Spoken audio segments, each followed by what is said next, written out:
Check, check, check. There I am. Got you now. We had lunch. I ate ham. Yeah, would have been better if you had spam. Oh, I haven't had spam in a long time. Fried spam? Just in general, anything, meat in a can is gross.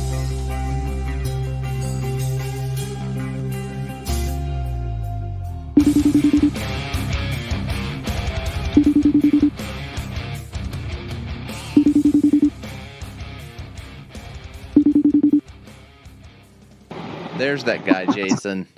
What's up? What's going on? Look at you and your racy stuff. I know. How fancy am I now? So damn sexy. I used to have a shirt like that. I found it at the thrift store. Had all these different patches on it and stuff. I think it said Billy on the name tag. Yeah? So, well, I sent it to Patrick and, I sent it to all of us. FaceTime, so Okay. they can that's what I was trying to find. They can jump on any And then point. it popped up. So, or at least they should be able to jump on at any point. But I don't know if Mo's coming or not, but because he never said yes or no. That's all right. So, no big deal. Nope. So what's everybody up to? Anything? This. I drank too much yesterday, and my head kind of hurts, and so I'm going to have another beer. I like it. Kind of had to. You guys hear okay? There's no weird noise or anything? No, you sound great. I'm just in the car. So. Okay, cool. You sound fantastic. I dig it. Let's see. Yeah, well, you know me. I mean, other than the random whiskey stuff, I don't really drink. And that team that I helped out this weekend after my team was done, they're all from Belgium or something. I think that's what they are, but they all speak a shitload of French. Oh, oui. Yeah. And, I mean, they were, I obviously didn't talk too much to everyone because I don't know what they're saying half the time. And some of them had pretty broken English, but it was as the weekend went on, everybody kind of opened up a little more and then they started chatting a little bit. And then, obviously we didn't make it through the whole race. They had just two crashes is just too long. It doesn't, like, at that point, you're basically just driving around spending money. Right. But but they were like, so we just started packing up. So me and this other dude, the only two Americans on the team, we're like, well, we'll just haul ass and try to get loaded up now. And then we don't even have to work tomorrow. And so we did. And then it was like, I mean, it had to have been 12:30 or something like that. And they're like, yeah, we're going to go to a bar and get some drinks. Do you want to go? And I was like, I mean, I say I'll ride with you guys. Like, I don't really drink very much at all.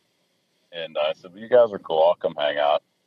And so the guy just, like, started buying beers for everybody. And then they ran out of one kind, so he bought another. And then we were sitting there. And I only drank, like, maybe half of, like, one.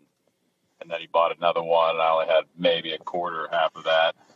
And then all these, like, shot glasses start flying down the table with some shit in them. I don't know what it was. So I did one. But, like, that was like, all right, man. I'm like, this stuff's disgusting. Like, I'm good. So, but it was cool to hang out with them. It's very different hanging out with foreign people. Oh, yeah. Good timing. Right as the foreign person shows up. That was perfect timing. You missed it, Patrick. I was talking about hanging out with all my new Belgian friends now, or whatever they are. They speak French. That's all I know. Is Belgium is that in Brussels or Germany? Brussels is in Belgium. And Belgium's in the UK, right? No. Yes, it's a little southeast corner. It's in Africa. I'll admit I don't know anything about geography. Oh, the rain's down there. Hey, mate, Jay, you should be getting on with the Belgians nicely because we got on well with the when they were next door in. In Indy. Yeah, that's true. So. Yeah, it was at least you get provided with good coffee. Yeah. and a morning cigarette. Yeah, they definitely had all that. Miss those. Well, that's a French thing. Coffee, to the French in Belgium, breakfast is coffee and a cigarette. Yeah. Yeah. I just learned that I'm part Belgian and French. I don't smoke anymore, but when I did, every morning, cup of coffee, go out to the front porch and have a cigarette. I don't think that means that you're French or Belgian. Maybe. I think that just means that you're unhealthy. Oh, that's been a forever thing. Yeah. What do you mean? Yeah, you can't rub it I'm just agreeing with you, man. I'm trying to be supportive. So supportive. It looked like a really fun weekend this weekend. It was pretty wild, man. It was. I mean, obviously, this is the first race with my team, so like, there was a lot of stuff we kind of had to get the kinks worked out. Porsche is having some kind of problem with the gearboxes on the new cars, so of course we happen to be one of the teams, not the only one, but one of the teams that got affected by that. So that was a pain in the neck. But overall, it was wild, man, because like it wasn't just IMSA, like WEC was there, so all those huge supercar, hypercar teams, all that stuff was there to do their own race. So like that whole paddock was it was 3 times. I mean, that's probably a low number, but like it was a massive amount larger even than like all the stuff you saw at Indy. Like, oh yeah. Well, they had said there were 4 divisions running. Yeah. Well, they have more than that. So for like the WeatherTech Championship, so there's 2 different ones. There's WeatherTech and then there's Michelin Pilot. So like our GS team is in Michelin Pilot. So that's basically like if you want to compare it to SRO, it's TC and GT4, and we're in the GT4 class. And then our main team is the GTD team. They do things a little bit different than SRO. Like SRO just has GT3, that's it. But they have GTD, GTD Pro, and then they have all the prototype cars. So there's 3 classes of that. So technically there's 3, 5. I mean, there's got to be 8 or 9, like different, which is crazy. And then so all of those guys are all paddocked and packed in there. And then WEC had their own like tent city. It was crazy. They have these big, huge professional, like 2-bay big tents. I took like a drive-by of like the Michelin thing. It was huge. It's like this giant thing. And it's just like whole work of art, man. These guys, you drop off all your stuff and not too soon later, like everything's already waiting outside, already done, mounted, balanced, whole 9 yards. But yeah, all the big cars and all the teams that you always see on TV, all that stuff was all there. It was pretty crazy, man. Nice. Well, it looked like they had mentioned that the pit lane was like 3 times the length of normal because of all of the entries that they had running. Oh, it was absurd. There were so many cars on the track, like at all times. You look like you're in a race car right now. Yeah. He is. I mean, I guess if you want to, what is this? Altima? It's a racing Chevy rental. Malibu. That's what they use in NASCAR. Yeah, same thing. Yeah. You're fine. It's fine. This is definitely not race trim, though. This is about it. Are we not doing an official start to the show again? No. Okay. No. Well, you guys just keep talking racing for an hour. I'll sit here and drink and be on my phone. Well, whatever. I had all this stuff lined up to talk about. I was driving out here kind of giggling because I was like, this is the second time we've had Jason and Patrick on together, which I love. But in Martelle, to his defense, he didn't know I was going to make it back in time. We were out of town all weekend. Yeah. So I messaged like, hey, we're home. I'll be out there shortly. And he's like, cool. Jason and Patrick going to be on. And I'm driving out here going, I'm slowly getting phased out. he was fully prepared to not have me on the show. And then about an eye is like, I've got 2 better people. And I was like, well, Jason's like the sexy race car guy, and Patrick's the smart Brit. You can't smart ass Brit. I don't know smart about ass that. Brit. And Martelle's got the sultry voice, of course. No, we need Mo for that. Well, Mo's like the intelligent DJ. I have no idea where Mo is. No show. Mo's supposed to be on, wasn't he? Well, I asked him, but he never said Either way. Like a time either way in our group He's probably text. taking a siesta right now. Probably. You think he's Mexican? No, I'm not Mexican, but I still take siestas. No. That's true. I had tacos for breakfast. Does that make Randy, me what were you doing, man? My wife and I took the boys to a castle here in Ohio for the weekend. He was doing dumb family stuff. We went.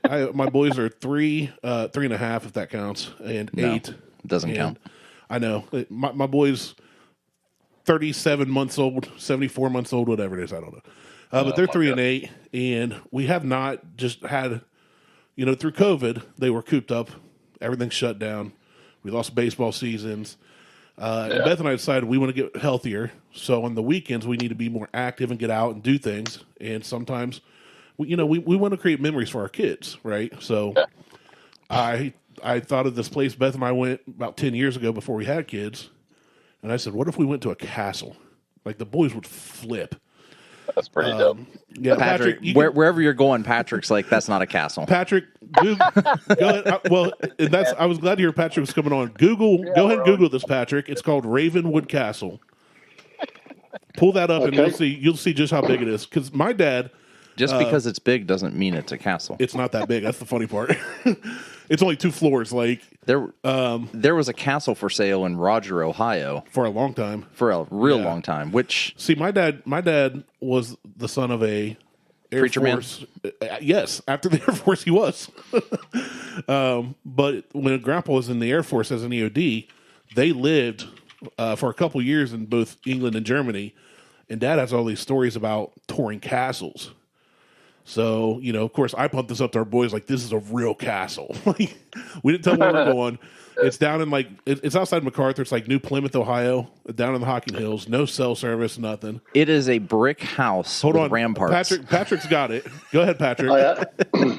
I have got it. It's Foreman in his chair over there. I'm looking at the photos of it. It looks a fairly new house. Yeah. it's like 50 years old. Yeah, compared to England. It's not old enough that it's actually when I actually Googled Ravenwood Castle age, it doesn't even show it. So it's not even listed as being old. It was built in like the 1950s, dude. It's not that old. Compared to real castles in Scotland, England, Germany, no, it's not old.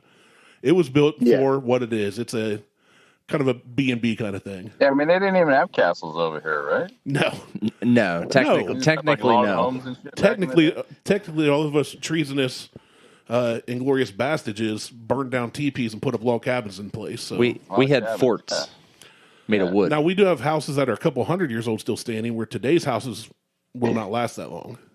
Oh, That's the thing about over in England, correct. Germany, Ireland, all those places. Like they have stuff that's hundreds and hundreds of years old, and it's still in fine working order. Like it's still This house I'm in was built in 1905. Yeah, there's some like that here, but obviously not near as much as over there. Yeah, I grew up in a house built in 1885 Yeah, nice. they're building properly. in Toronto, yeah.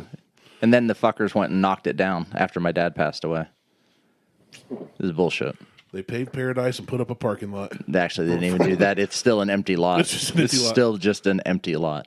Yeah, but so we took them down there though. But they've got a lot of stuff for the kids. They got scavenger hunts, and then we went to.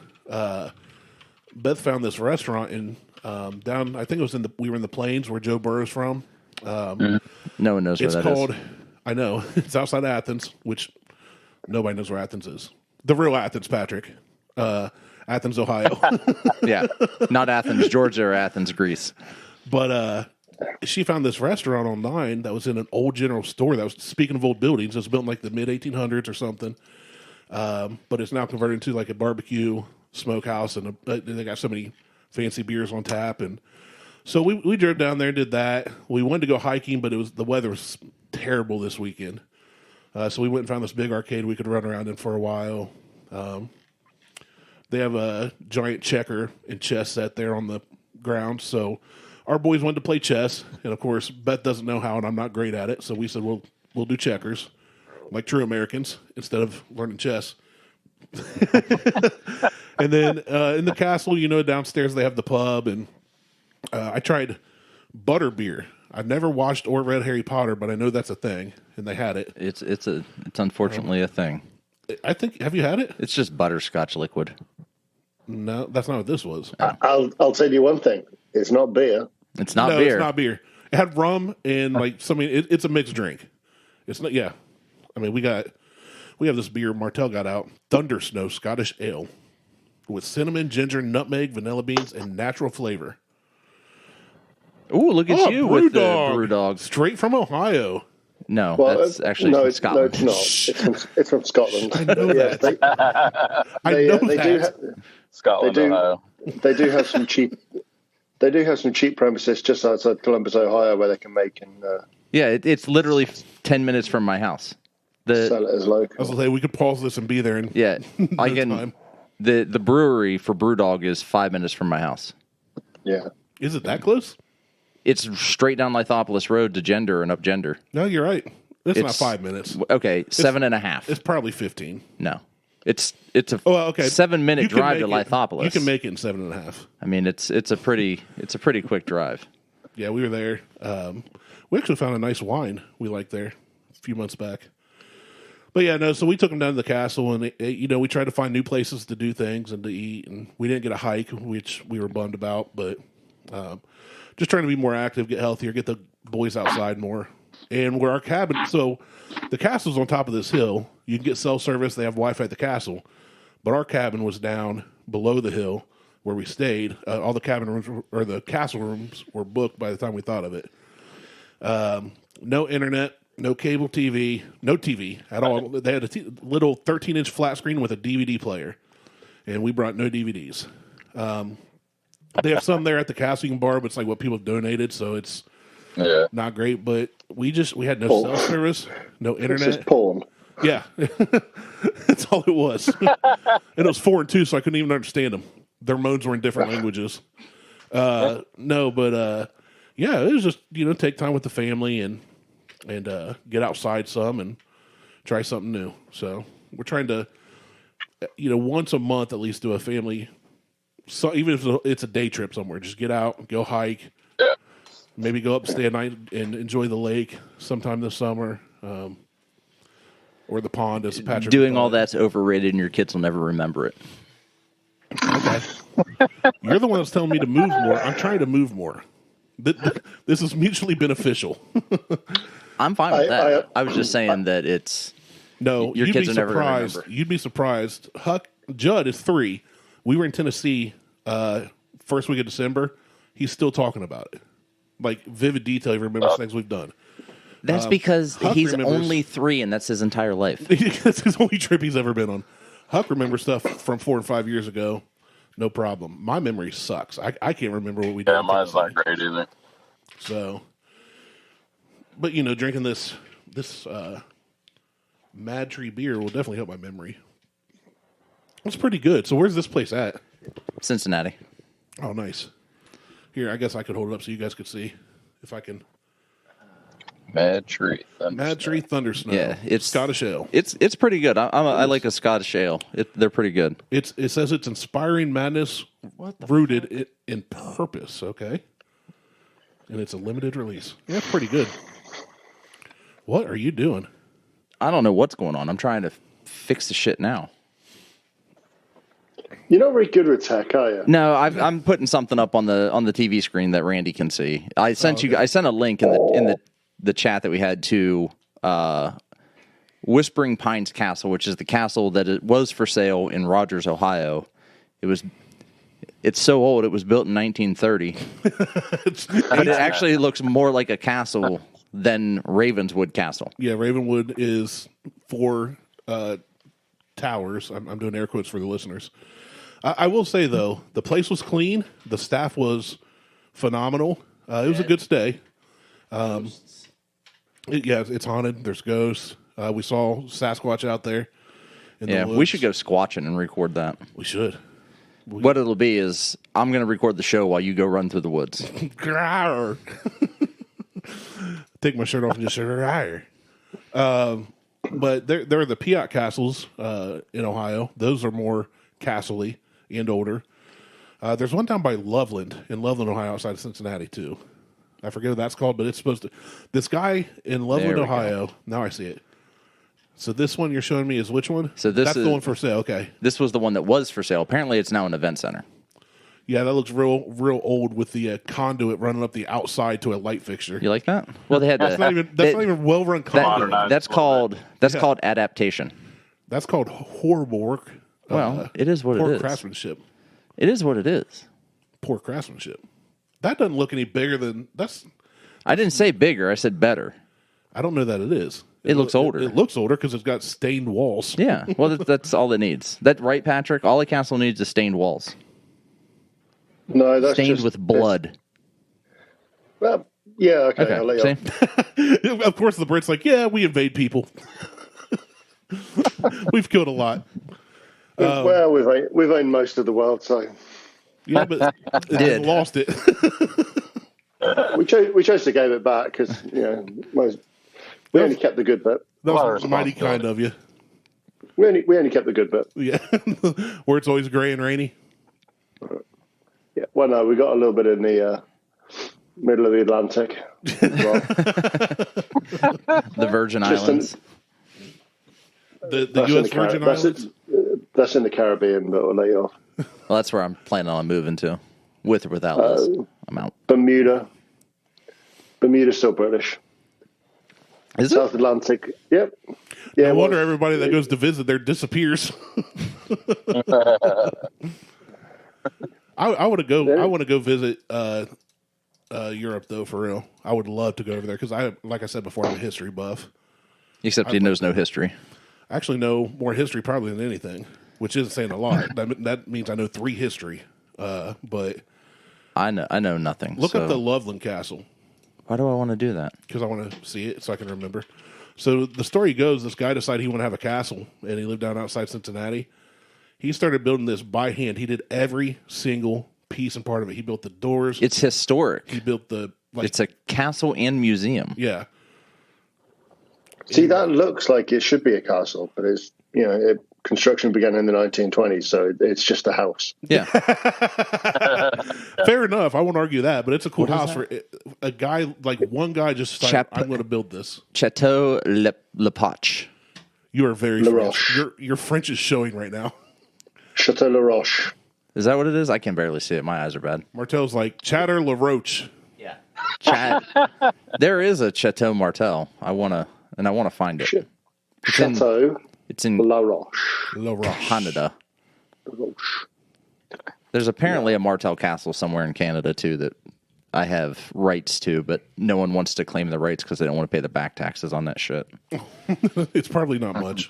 That's been well, no, if it's Canadian dollars, it definitely is. It's pocket change. Here, I got a quarter and I can pay the taxes for the castle. For the castle. For the house shaped like a castle. No, because I've always remembered Dad's story growing up of going to those real castles. I always thought it'd be really cool to go over there. I want to go to Scotland. Yeah. I think it'd be beautiful to visit. There's actually a house for sale. Beth and I will send each other these houses that are multi-million-dollar homes all over the world. You see them on Facebook or something. It's like, hey, you ready to move? Well, there's one in Scotland that was like, Patrick's not that far away. He can go check it out for you. Yeah, just drive up 15 minutes to get there. Hop on the train. Yeah, and but it was like, I forget how big the house. It was a decent sized house, and all this land, and it had like a bed and breakfast on it, separate from the house, and it was like $150,000 because they wanted you to be able to run the business too.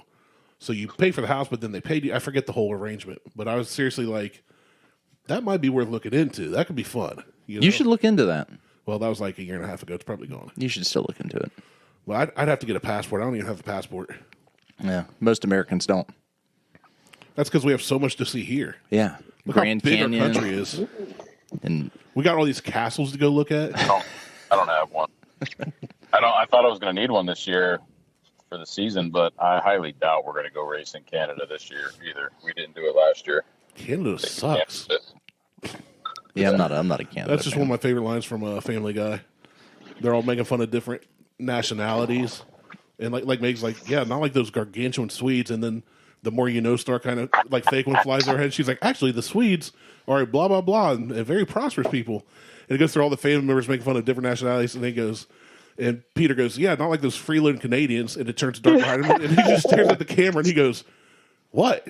Canada sucks. That's the end of the episode. Oh my! No, I'd like to go. I'd like to go visit Canada and talk about how many guns I have. It was nice to go to Canada when you didn't need a passport. Yeah. Now I can't go to St. Lucia without a passport now. Really? Yeah, you can't leave the U.S. and come back without a passport. Weird. I'm not leaving the U.S. I'm just driving through Canada to get to Alaska. Still, yeah, and you still have to have a passport for that shit too.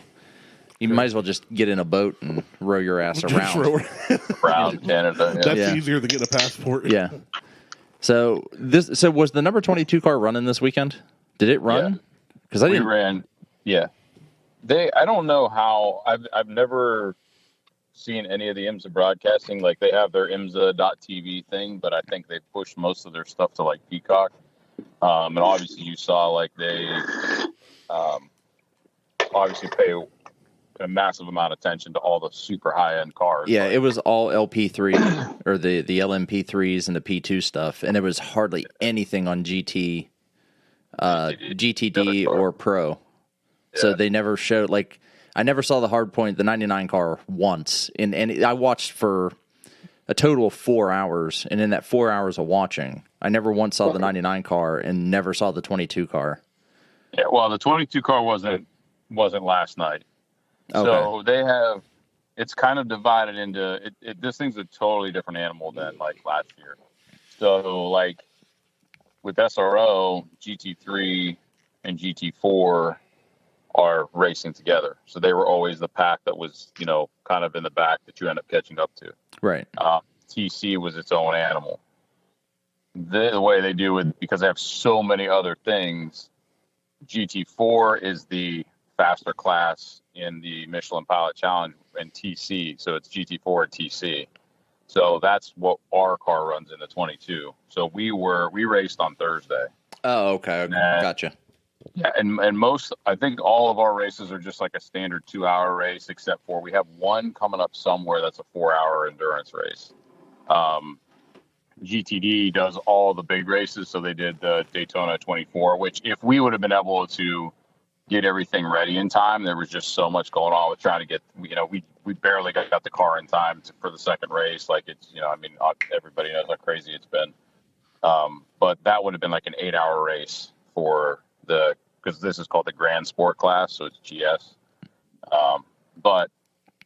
So we would have had an 8-hour race for that, but GTD runs the 24-hour Daytona. Then this was the next race they had, which is 12.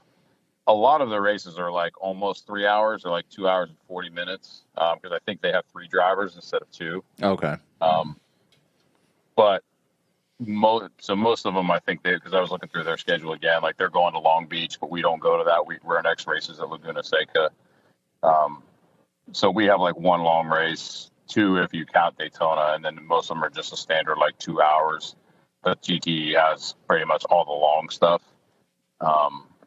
But that's just because they smash all those classes. So there's 3 different classes of prototypes. There's DPI, which is the really big one. That's the Meyer Shank team and those other guys. And then the Cadillac team won, which is weird to think that Cadillac's in racing, but they did really well. But they're in but they're doing that prototype racing, right? So. Yeah, well, that's prototype has 3 categories. So there's DPI, which is Daytona Prototype International, which is like the big dogs. Like Jimmy Johnson's racing for that Ally car and stuff like that. Okay. Meyer Shank has like Helio Castroneves and those big guys from like IndyCar. And then LMP, the Le Mans prototypes, they have 2, which is a step just under DPI. And then the 3 is the one that was the car that I was supporting this weekend after our team was done and packed up. So they have those 3 classes already. And then you have GTD and GTD Pro on top of that. So you have 5 different classes all running at the same time. Jesus. You know what? I definitely knew some of those words. Well, I saw that, was it? The DPI cars, and they look very similar to the LMP. Yeah. They almost all look identical. I think there's some very small things based on manufacturer, because some of them is Oreca, other ones are, there's like, I never heard of it before, but Duquesne, whatever, they have their own version. Cadillac is its own version. Acura, I think, is its own. Well, I noticed that the Acura had similar. the Acura had a double front spoiler versus like the Cadillac that had like some spoiler they and a half probably on the have front and a similar splitter, but then some of the cars run the single dive planes, which is the little wings on the side, or they run 2. Yeah, you know, and a lot of that, I don't really understand a lot of it. Those cars are crazy. They're basically just like a chassis with some stuff bolted onto them. It's basically a rocket ship. Well, they're single seat race cars with a roof on them. Yeah. So they're like ours. They're like F2, F3 with a full body. Yeah. I've not been in the world of racing the way that you guys are. I grew up, Dad, telling the stories of old muscle cars, and we always help people build. That's what I'm street from, racing. dude. Yeah, street racing muscle cars. That's a different level, though. And between our last talk with you guys, especially Patrick, when we talked about our top 5 cars, and Patrick said were any of his not American. Between then and now, though, I'd recorded it and forgot. I saw Ford versus Ferrari for the first time. Yeah, and that's awesome. I knew of the story, but it was just fascinating to me. Which one? Because there's an actual documentary out there. Not the documentary. And then there's the Brad Pitt movie. Brad Pitt, that one. Yeah, that one. Chris Pratt. Yeah, Chris Pratt movie. I watched that movie. Now, I've seen and read and studied a lot about it because I've always liked the story of the GT40, how Ford goes, we're going to do something no American's ever done. And I just that kind of, it's kind of like Harley and the Davidsons. That's also a movie, but there's a lot of fact based on it, how Harley was going to set out to be one of the best. You know, they're going to compete. I like the story of it. Patrick, my question is, well, first off, I was trying to look for an old message. Jason, you mentioned me in your story on Instagram March 9th. I just saw that. Thank you. I don't know what it was. It's gone. I don't Instagram a lot. But so the Ford versus Ferrari, how do you think that? Well, there's a better documentary out there than that movie. I know of it. I know what you're talking about. And I've never seen it. It's produced by Adam Carolla. Okay, I'll have to look that one up. I'll check that out. I'm trying to figure out how I want to word it because I always like getting Patrick on for the different perspective. I've only been in America. I've not traveled the country. That's all that matters. Let alone the world. I didn't cross the Mississippi River. I did not cross the Mississippi River until I was on Fat Guys in the Woods. Or no, I went to Branson, Missouri when we were I was 17 or 18. We all went to Branson, like extended family, like 3 generations. But other than that, I've never even been west of the Mississippi until I went to Arizona.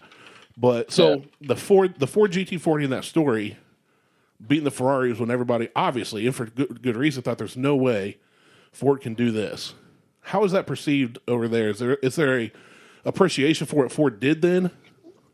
Yeah, there'd be an appreciation for what Ford did, but I mean, as a British guy, I find it quite funny because the Italians would have lost their shit. There would have been a lot of that. Well, that's that's the same shit when Lamborghini walks into Ferrari's office and bitches about how the car's made, and then he's like, "Fuck it, I'll just go build my own car." Yeah. And it's that entrepreneurship. I like that story too. That's cool to me because in my mind, what Ford did, especially not only building a car that can compete, but going 1, 2, and 3, elevates everybody, right? Because now it goes, okay, we've got to step up our game.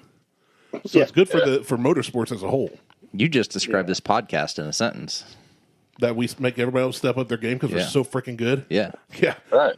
I mean, look, we're so good that no one wants to listen to us because they're afraid to step up. We've helped so many other podcasts up their game that everybody listens to them now instead of us. Right. People are like, wait, there's better podcasts out there? Thanks for the heads up. That actually happened to me. I was listening to a true crime podcast, and they did a joint thing. It was a 3-part series. Part 1 was on both podcasts. And they're like, if you want to hear part 2 and 3, go to this podcast.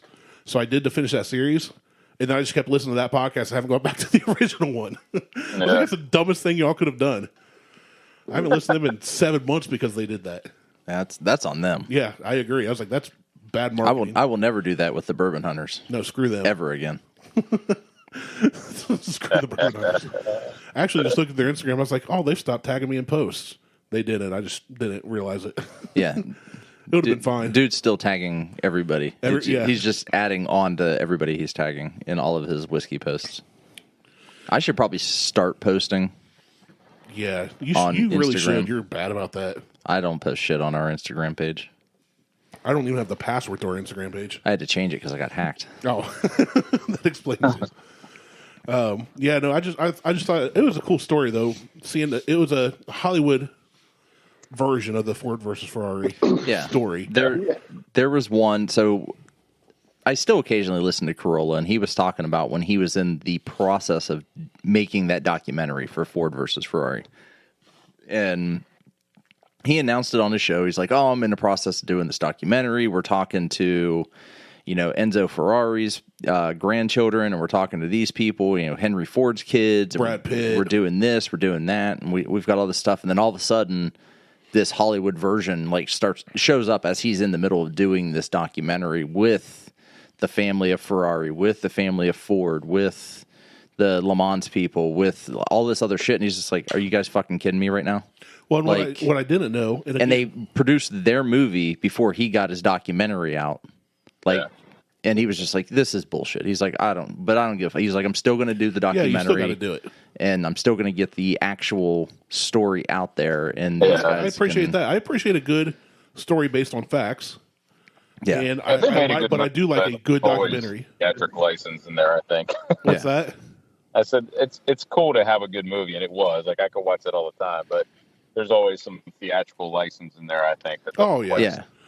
Well, that happens with every movie. Like the movie that is the most different from what it was based on, Guardians of the Galaxy.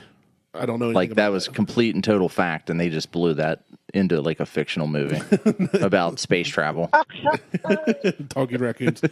No, he's not a raccoon. 10th grade, we had to do a book report. The teacher passed around like this list of like 30, 40 books to a class of 20-some kids, right? You check one off, next person goes, you check, you put your initials by it. And it got to me, I'm like halfway through the class, nothing's going to be left, right? And I see Forrest Gump. And I'm like, I've seen that movie 50 times at least by this point. I sign up for Forrest Gump. The list gets back up to the teacher. He's looking over, he knows me. He's like, this kid's a slacker. I am. I take tests really well. I never do homework. And I pass. You're still a slacker. And absolutely. I do what I have to do to get by. Right. With a little help from my friends. But he looks at it, he goes, Forrest Gump? I said, yep. I kind of smiled. He goes, you ever read the book? I went, nope. He went, good luck. And he gave me this look, and I was like, uh-oh. Dude, I read the book Forrest Gump. It is nowhere near the movie. In that book, he's on set with Raquel Welch. He's dressed up in a gorilla suit for one of her movies. He plays a gorilla. Like, he goes to space. Like, it's like off the wall different from the movie. Yeah. I actually like the book less after seeing the movie first, which is weird. Usually it's the other way around. Yeah. Most people say the book's way better than the movie. The book was entertaining, but after seeing the movie, because the movie made it... Forrest Gump was that first movie, in my mind, where it related him to so many historical events, right? Yeah. Well, they tried to. So... I got shut in the buttocks. It's just... But, yeah, so back to the Ford versus Ferrari and the licensing thing, I just thought it was a really cool story. When the 3-part series Harley and the Davidsons came out, never wanted a Harley. Never in my life. Is that the same as Harley Davidson and the Marlboro Man? No. Different one. That was a pretty good documentary. That came out of Hollywood. This one was just the story, how they got started, what all they went through, how they almost shut down, how they pulled through. It was a really cool story, and by the end I went, yeah, I need a motorcycle.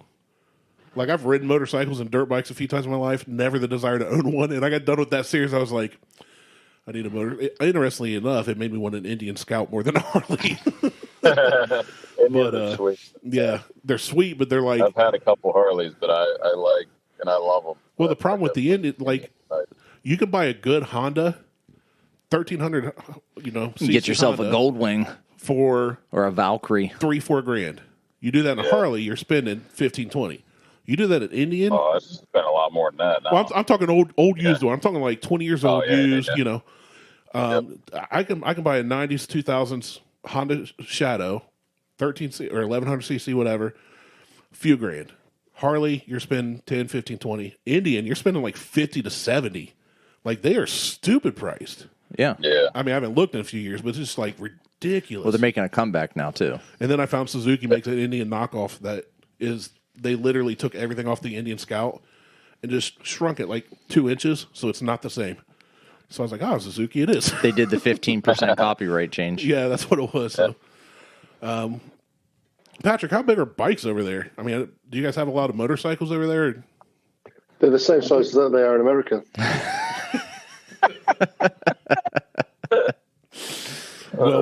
Well played. No, they're not big, you idiot. Did the same thing that Randy would do to somebody. Exactly. That's why I laughed. I almost said Patrick's a better British version of me. Wait, yeah. They're pretty popular, But it's just I'm not a bike man. That's the thing. I've ridden them, and every time I ride one, I like it. But the thought of me getting one, my biggest thing is, I will ride within my abilities. I don't trust other people's abilities. I don't trust. Like some Dude, of my you buddies have just need got. to get a big touring bike that's comfortable because some of those bikes are just miserable.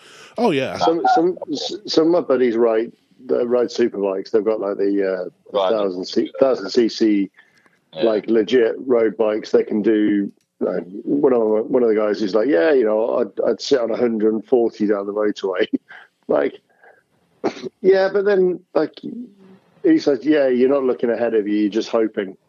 Yeah. So I was like, pretty much. Plus, when I was a little bit younger, I was 6'5", so trying to curl me up like I look like a pretzel. So what are you now? 6'4"? Yeah, shrinking. Yeah. My spine's compressed a bit through rugby and lifting weights. I got the same problem. I used to be 6'2", now 5'11 and a half. I've definitely experienced shrinkage over the years. It happens. I mean, it just. So how big are the Renault Robins over there? Renault. Yeah. The Renault Robin. Yeah, the Robin. Do you have one of those? No. You want one?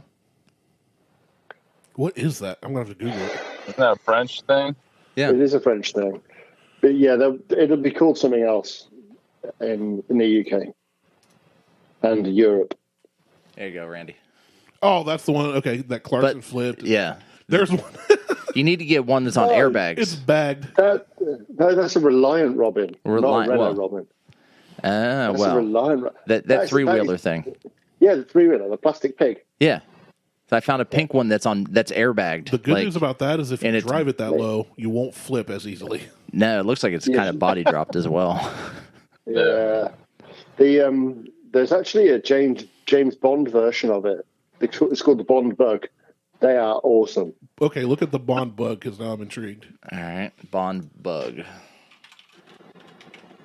See, in America, we all grew up riding three-wheelers, so we know those things will flip. Yeah. If you try to turn while moving at all, you will roll a three-wheeler. I have flipped several three-wheelers in man. The Bond Bug. Do you own a Bond Bug? Have you ever seen a Bond Bug? It says the best 3x3 by far. Like, who are you competing with? Is it three-wheel drive? Yeah. No, it's probably just rear wheel. It's rear wheel drive, but yeah, it was legitimately they used them in a Bond movie. I can't remember which one. Oh, that's funny. I've actually seen this thing on Top Gear. I like how British Top Gear, old. I like how the hatch opens up because then I'd be able to actually get in it. I wouldn't fit in it, but I'd be able to get in it. Yeah, I've seen these on the old Top Gear UK. They had one on there. I want one of those Isettas like Steve Urkel drove. BMW Isetta. Like it was you got me thinking because I wanted to know when Le Mans was actually happening, and it's like in June. I was thinking, I've got some time off, so I've been looking at tickets, and like you get a general hospitality ticket with a catering and a free bar, $500 for the weekend. That's cheap. That seems not bad. Yeah, I'm that gives you GA admission, terrace with a track view, parking, and catering and open bar. And I was like, I reckon I can drink a couple of €100 in a weekend. Oh yeah, challenge accepted. Absolutely. Oh, here we go. I was like, have some of that. I just found a Volkswagen-powered 1957 BMW Isetta 300. What you just found is a Fast P. That looks literally... You guys can't see this, and I can try to send the link, maybe. But it's literally it's green. It looks like a P, and it has a Volkswagen... I think it's a turbo motor. I was saying, it looks air-cooled turbo motor on it. This thing could do wheelies all day. Oh no! Yeah, like that was BMW's rip-off of the Messerschmitt bull car. Oh, okay. The Messerschmitt. We can't spell Messerschmitt over here. We can barely spell over here. We can't even say Worcestershire sauce.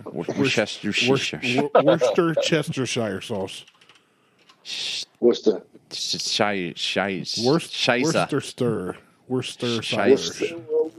Worcestershire. You know what? Just pass the ketchup. Worcestershire. Shiza sauce. Give me the horsey sauce from Arby's. I'm good.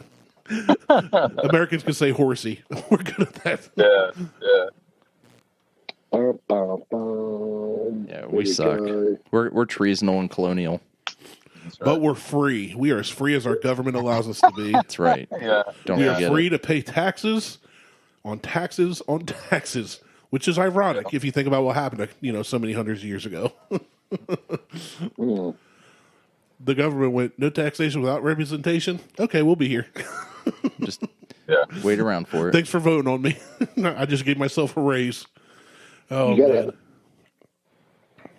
Let's see here. So I've been listening to a few podcasts, and there's conspiracy theories going on, Patrick, I don't know if you're aware of, that the Queen has actually passed. And they're just not making it public. Oh, yeah? Have you heard about that? Yeah, someone did say that the other day. Wasn't she just on TV the other day? Was she? Yeah, but you never know when. Yeah, when was that recorded? I don't know. Is it like a Michael Jackson hologram? I don't know. You think the Queen and Michael Jackson and Tupac are all hanging out Probably. in Bermuda? And with Biggie. Yeah, I heard that actually. It was on the way out here. I was listening to a different podcast since I don't listen to ours because it's terrible. And they were talking about that. And I was like, huh. And this was after I found out you were going to be on. So I wanted to remember to ask you if that was a thing over there, if people were talking about it. Yeah, no, they are. It's been reported by multiple media sources that is a hoax. I figured it was. I mean, anything like that I can't find real info on. She did about a month ago. She did have COVID. She has moved from Buckingham Palace to Windsor, and I don't think she'll be returning to Buckingham Palace. She wants to stay in Windsor because it's just a nicer place to live than central London. Well, yeah. Live in the country. She's well, it's not exactly in the country, I'll say that. Well, it's better than living under a gigantic clock that dings every hour. She probably lives next to one that dings every hour. So we have we all fly our flags on every house. You guys just have giant clocks that are loud every hour. Well, no, every church steeple, like the older churches, they all have a clock and there will be a bell that chimes every hour. That used to happen here in my hometown. Then you probably shot it. Well, pretty close. No, we just shot the guy ringing the bell. There's a literal guy up there ringing every hour. Yeah, I think there's like one now in our whole town. There used to be like 7 or 8. And my town's not big it's probably giant by British standards, but I know it's huge by Japanese standards. What town are you in? I'm in a town called Circleville. You can look up Circleville, Ohio. I think the population's, I know it was 13,000 when we moved there years ago. I moved out, moved back. Yeah. You're going to see. Yeah, it's not a big town. It's not a small town. It's just a town. It's an average town here. It's a bigger town than New Plymouth, Ohio, which I looked at and I was like, I think there's probably 5 houses there. And they're not in good shape. New Plymouth, Ohio is not fantastic. So, 14,248 is our population as of this year. Martelle's now looking up Toronto, Ohio, where he's from. I was actually born in Columbus, Ohio. I lived the vast majority of my childhood there. Moved to Circleville in middle school. Toronto, Ohio, 4,821 people.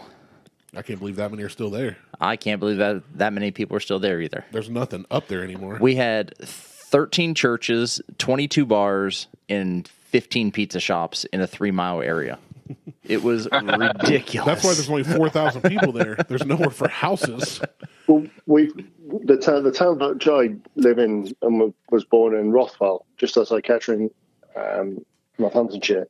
We have this day every year where they read the town charter gets read. It's called the Town of Proclamation. It gets read every year, and the pubs are allowed to open at 6 a.m. in the morning. Jeez, it's a great day as well. If it falls on a bank holiday, so you don't have to take the day off, it's even better. So, I mean, we'll start drinking at 6 a.m. for St. Patrick's Day, which just happened. Yeah, and none of us are Irish. Yeah. So but what they happen is the town charter is read outside every current public house, pub, and every listed building that was a public house. So it gets read out. There's like. So they walk around building to building and read it? They yell, "Hear ye, hear ye." On horseback. The town crier goes around on a horse, and he has his people escorting him. And then there's massive fights outside every pub. It's brilliant. Oh, I want to go. I was going to say, that just made it sound cool. I want to go. It sounded really dumb until you said that. So I got something. I got something quite humorous here. So I'm looking at the population for my hometown of Toronto, Ohio, and the numbers don't add up. So it says the population is 4,821, but there's 5,083 white people there, 119 black or African American, 2 or more other races, 2 Asians, and 2 American Indians or Alaskan natives. Yes, hold on, an Alaskan native. I know the 2 Asian people. Of course you do. It's because they say, I was about to say something. It's my buddy Atlee and his son. It's the only 2 Asian people left in Toronto. Well, yeah, it's because if you go to Toronto, Ohio, they stand out like a yellow thumb. Wow. That's It's been a while since we've had a playfully racist joke. It's okay. I'm an Asian friend. I'm going to have to break out the bleeps again. So last episode, Patrick he just politely sent me a text and said, "Hey, can you just remove any of the references to my career?" And I said, "Yeah, that's fine. I can do that." I get a message from Mo like the next day that he damn near choked on his pretzels because it just went to bleep, bleep, bleep, bleep, bleep. Sounded like he was cussing up a storm. And I said, I'm just going to start randomly adding in bleeps. Just here and there. Just over things so that no one knows what the hell's going on. When you go on one of your cussing rants, you should bleep out every not cuss word. That'd be fantastic. Fucker. Yeah, no, it's basically the one in Rothwell. The whole of the town goes out onto the streets. Everyone is drinking at 6 o'clock in the morning. So by 8 o'clock, if you're not one of the people drinking, you've got to try and drive to work. And you're literally driving through what looks like a battleground because there's bodies everywhere. I need to come to this. I was going to say that. But it's one of these days. You go out. Your alarm goes off at 5 o'clock. You're out the house by 5:30, and you're walking down. Like everyone will walk and congregate down on the main streets downtown. So you leave your house with a can. So you're cracking a beer at 5:30 in the morning. Walk down the hill, meet your mates in a big group. Drink until about 8 o'clock, and if you're okay, then just some random house. Somebody will go, "I'm doing a fry up," and like there'll be 50 people just rock up at this dude's house. That sounds like an OSU football game down on campus. It kind of does. It's such good fun. It's one of the days I haven't been to it for years because I'm living away, but now I'm back. I'm so tempted to take that day off. When's this happening? It will be. It's always at the end or the beginning of May. Ooh, I don't know if I can get over there by then. It's the first Monday of Rothwell Fair. We're one of the few towns in the country that still has a street fair, like amusement park rides in the middle of the street. They close off the town, basically. Hell yeah. That's the pumpkin show. Yeah, that's the pumpkin show. Yeah, Circleville. Look at the Circleville pumpkin show. You'll be blown away. They close off blocks, not just our whole street. town shuts down for a week. Oh no, we have the main street going through the town, and we have this huge market square, which is essentially the town's car park for everyone going to work, and they just go, screw you, you're not doing that for the next 10 days. And shut that hope you got vacation time because you ain't parking down here. Well, like every Monday, they legitimately have the town market every Monday, and it's like, no, that ain't happening. So there's all these. That's how pumpkin show is. Funny. For me to get to my house to park, I have to get a pass from the police station because the roads are blocked. Oh no, we don't bother with that. We like going to work. I have to legit drive through the town, and there's like literally it's down to like a very narrow single lane, so you can get a standard car through there. You guys with trucks would be fucked. We wouldn't. My Lincoln would. Yeah. Oh, we'll make it. We'll get through it. Ground clearance is key, my friend. Dude, I've seen what happens when a Ford F-150 collides with something, or a Hummer collides with something. Your cars fold like a biscuit. That's why I drive Toyotas. Biscuits are good. My Lincoln ain't folding like no biscuit. No, your Lincoln. My Lincoln can fold in half and still be 10 feet long. Your Lincoln isn't getting through the town when the streets are. Your Lincoln ain't getting through the town when the streets are open. I was saying, I'd hate to try and turn around in that thing over there. You couldn't turn around in my driveway in the damn thing. That's true. That was like a 20-point turnaround. Yeah, it was hard to leave Martelle's house. Did you have to turn around because you can't reverse? No, I reversed several times. Believe me. No, you mean to reverse? No, I can reverse. Actually, I drive really well backwards. I've driven a lot in my life. But the turning radius on that car is shit, and he like pulled into the wrong spot initially. Martelle's got a long driveway too, because here in America we all have to have our own land, because freedom rings, and we don't like being near each other. I really like paying the government money, so I got as much land as I could possibly get. Yes, I can back all the way down his driveway. It's the driveway. Actually, when I learned to drive, my parents' drive is just a bit longer than his, and you still couldn't have backed down the driveway because you pulled in facing the garage, so you still had to back up 18 times just to get turned around. I could have backed that way. Potato, tomato. Yes, I can drive backwards. That's not an issue. I'm like Mater on cars. I'll race backwards. I don't know if I'd go that far. Just checking. Don't worry. It's a cartoon. No, but there is a guy, a YouTube guy, found he doesn't have many followers, but he's got a Lincoln, and he's somewhere in Germany. I forget the name of the town, but it's like it's a village, and when he drives that thing, it's hilarious because he's just like, love this car. Let's see where I get stuck today. Like, he just knows he's going to have trouble. He's like, the car drives great. It always starts. It runs well. It's comfortable. Can't turn. Like, just a standard turning down an alley. He's like, nope, not going that way. I don't know that I'd want to drive a car that big. I mean, it's a. When I first went to look at it, I was like, I don't even like this car. When I drove it, I went, I want this car. I don't know why. It's weird. It's way more fun. It's not fast.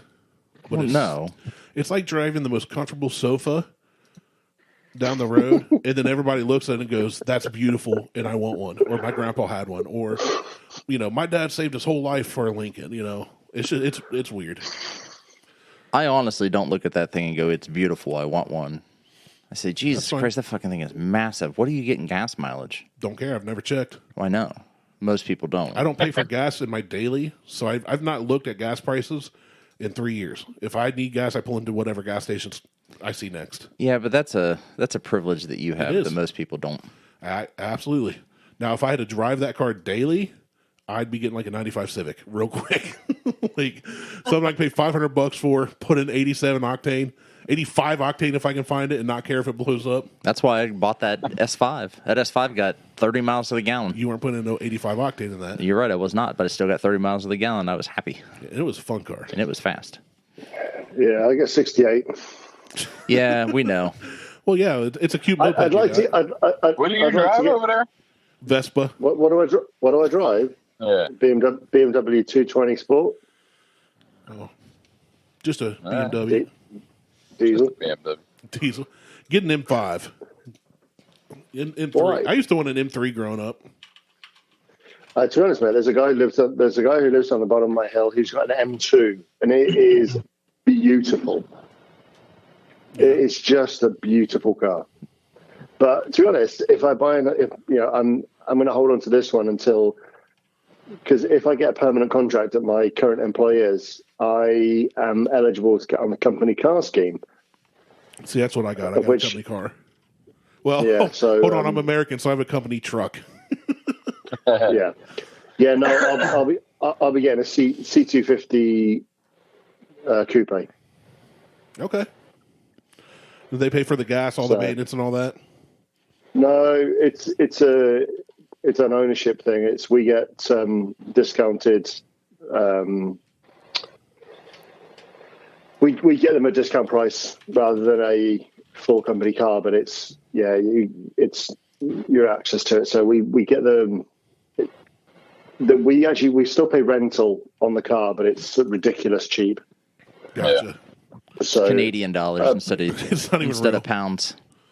Yeah, well, that's the thing. It's like I was trying to price one up the other day. Get a C250 AMG, which is the C43 engine, and it's just an absolute monster.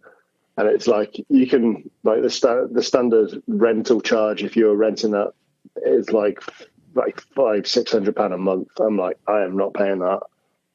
And if you get it through the company car scheme, it's like £150 a month. Nice.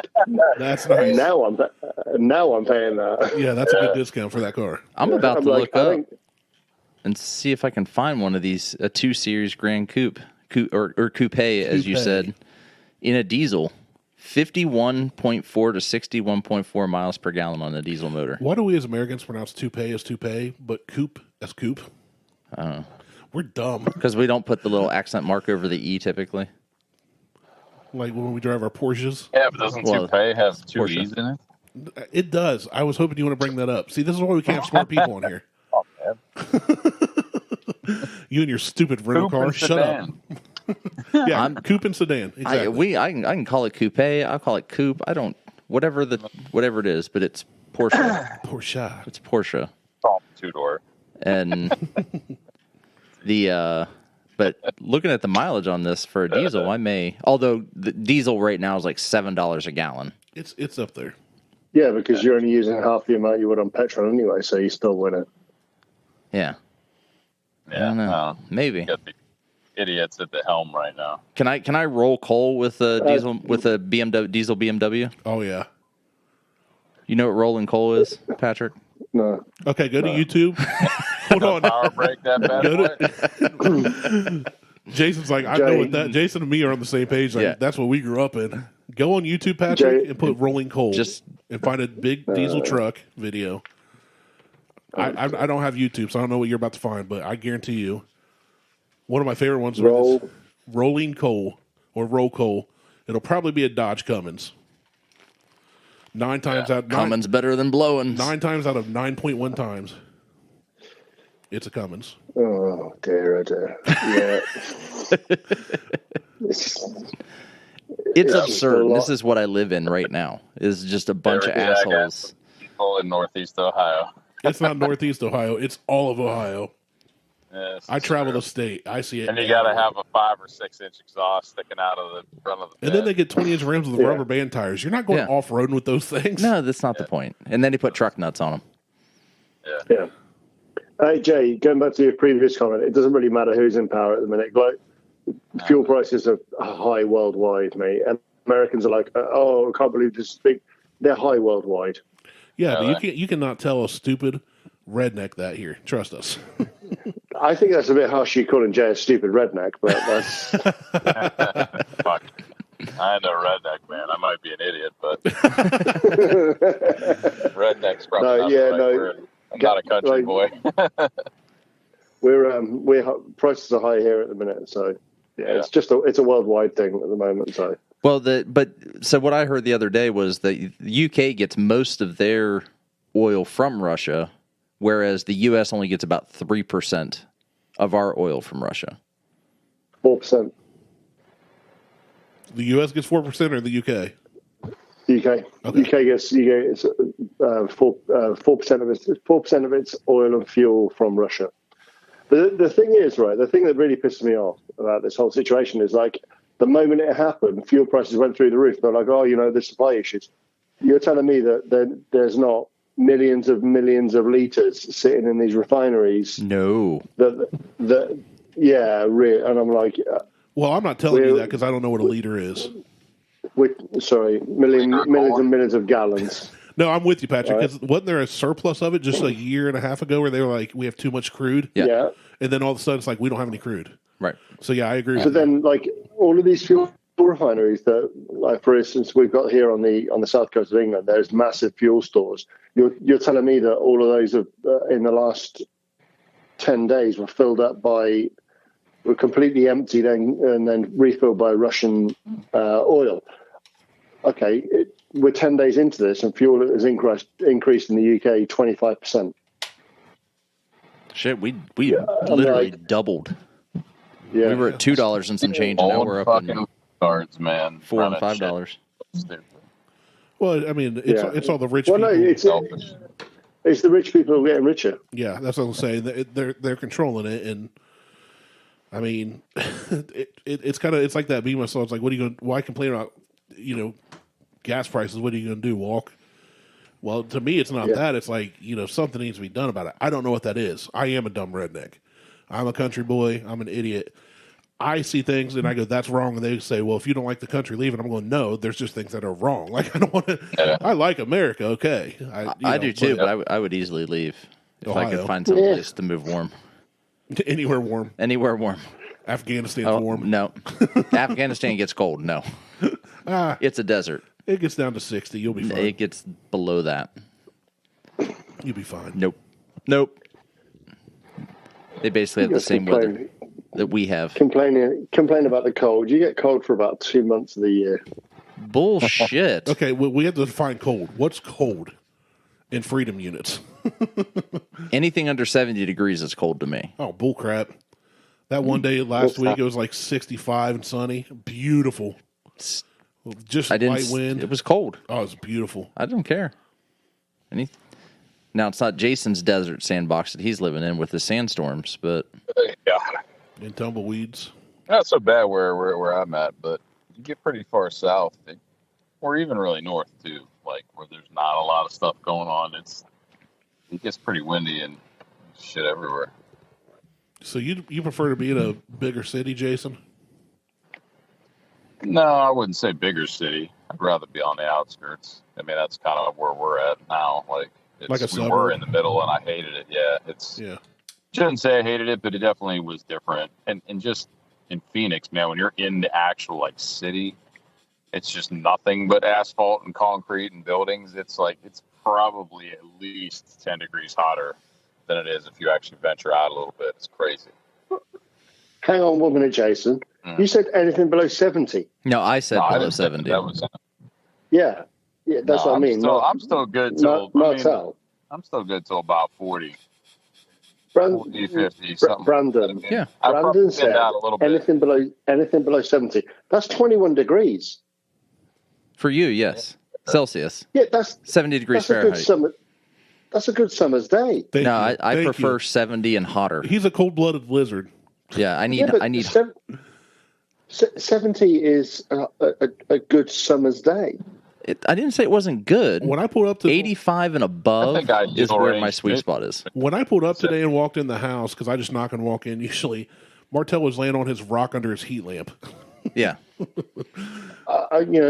Anything below 40 is not still cold, but that's not warm. No. Cold to me. I wore a fleece jacket twice this past winter. Now, if I'm outside for a long time, I'll wear more. But if I'm walking from a car into a restaurant or my house, I don't even put a coat on. But let's be honest here. I'm insulated. You're a porpoise whale. A porpoise whale. I used to in Norway from mid-November through till probably about now. I was dealing with -10, so that's 14 degrees. Nope. I've worked in less than that. Nope. And I used to walk home from the gym in shorts. Nope. Yeah, Patrick's my kind of people. Well, where's Norway at in Germany? Maybe I'll move there. He's like, you're so dumb. You are so dumb. Go for it. For it. You think American politics is bad? Go to Norway. Oh, jeez. Never mind then. I just feel like they just settle everything with some axe throwing and a bit of light drinking. Well, they can't do heavy drinking. It's too fucking expensive. Sounds like a terrible place to live. I was paying $7 to £8 for a small beer. Oh, fuck that. Jeez. That's like at a ball game here. Yeah, and that's a small beer. That's like a can? No. Like a small can. Yeah, just a 12-ouncer. I mean, Martelle's paid that for limited release beers here and there, but that's not the norm. I don't even think that's a 12-ounce can. I think that's what is it? Shit, those ones they sell at concerts and stuff. It's about $16. I mean, they're big beers, but it's like $16 if you want one. Yeah. Yeah. Yeah, Yeah, but that's okay for you, Jay. You normally have one beer and go, no, I'm done. I'm not even a beer guy, man. Jason goes, "Can you give me I didn't mind a Corona, but Jason said, "Can you give me the Yeah, so $16 like I mug?" said, you're not a beer man. Yeah, can you give me the $16 mug, but only $8 worth of beer, please? I'll be good. So right. So the on the Sunday night in Indy, we go out and we're sitting around a table. There's Jay, myself, Dusk. I can't remember who else was there. Not Martelle and Mo. No, we had left it by that point. No, I don't think Brandon was there, was he? Brandon wasn't there because he was like, no, I need to get a night's sleep, and I went in when I went in the room. He was still wide awake. Oh, was it? Yeah. It was probably Jonathan. Yeah, That did the fuel. yeah.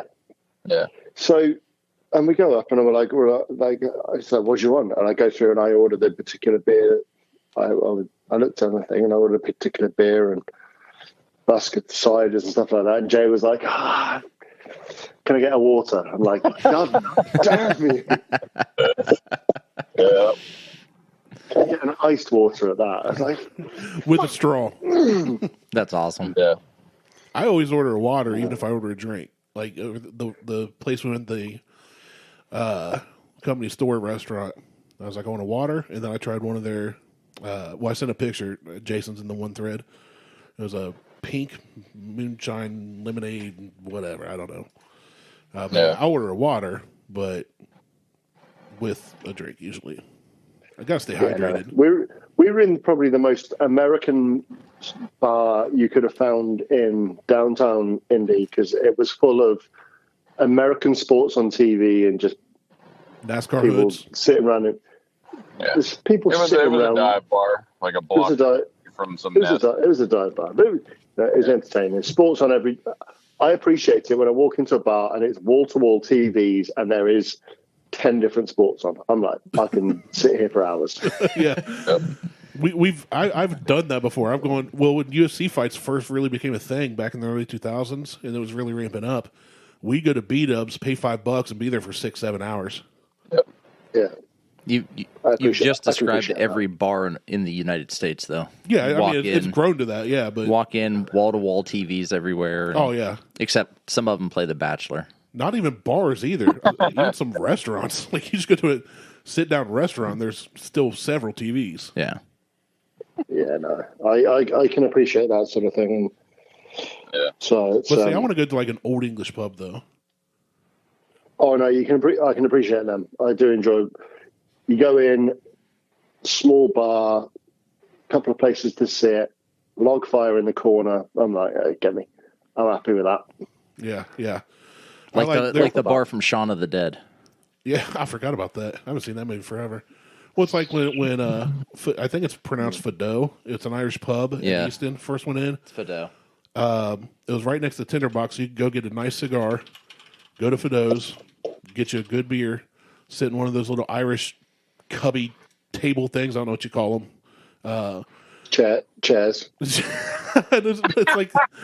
like the walled-in booths, or a high top corner table, and you can just sit there, have a good cigar, and it's just like the atmosphere was either someone playing acoustic guitar and singing that was actually decent, or you got a fire going. It's real chill. I like that sometimes, and I'd love to go to.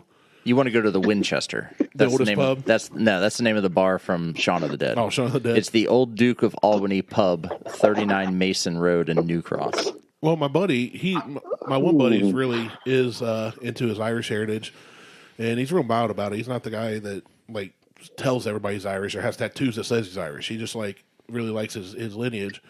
And he went to Boston and visited the oldest bars in Boston, all this, but he's like, this still aren't as old as like an old Irish pub, like, oh, no. It'd be so cool to go over there and sit down where people sat 200, 300, 400 years ago.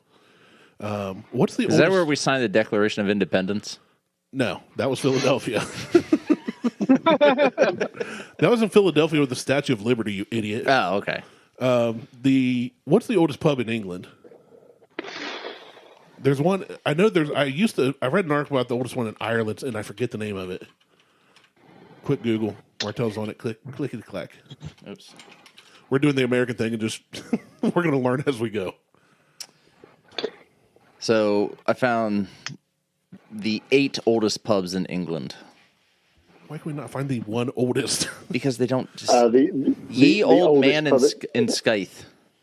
No. Man of Scythe? The porch house in Stow on the Wold. 1251.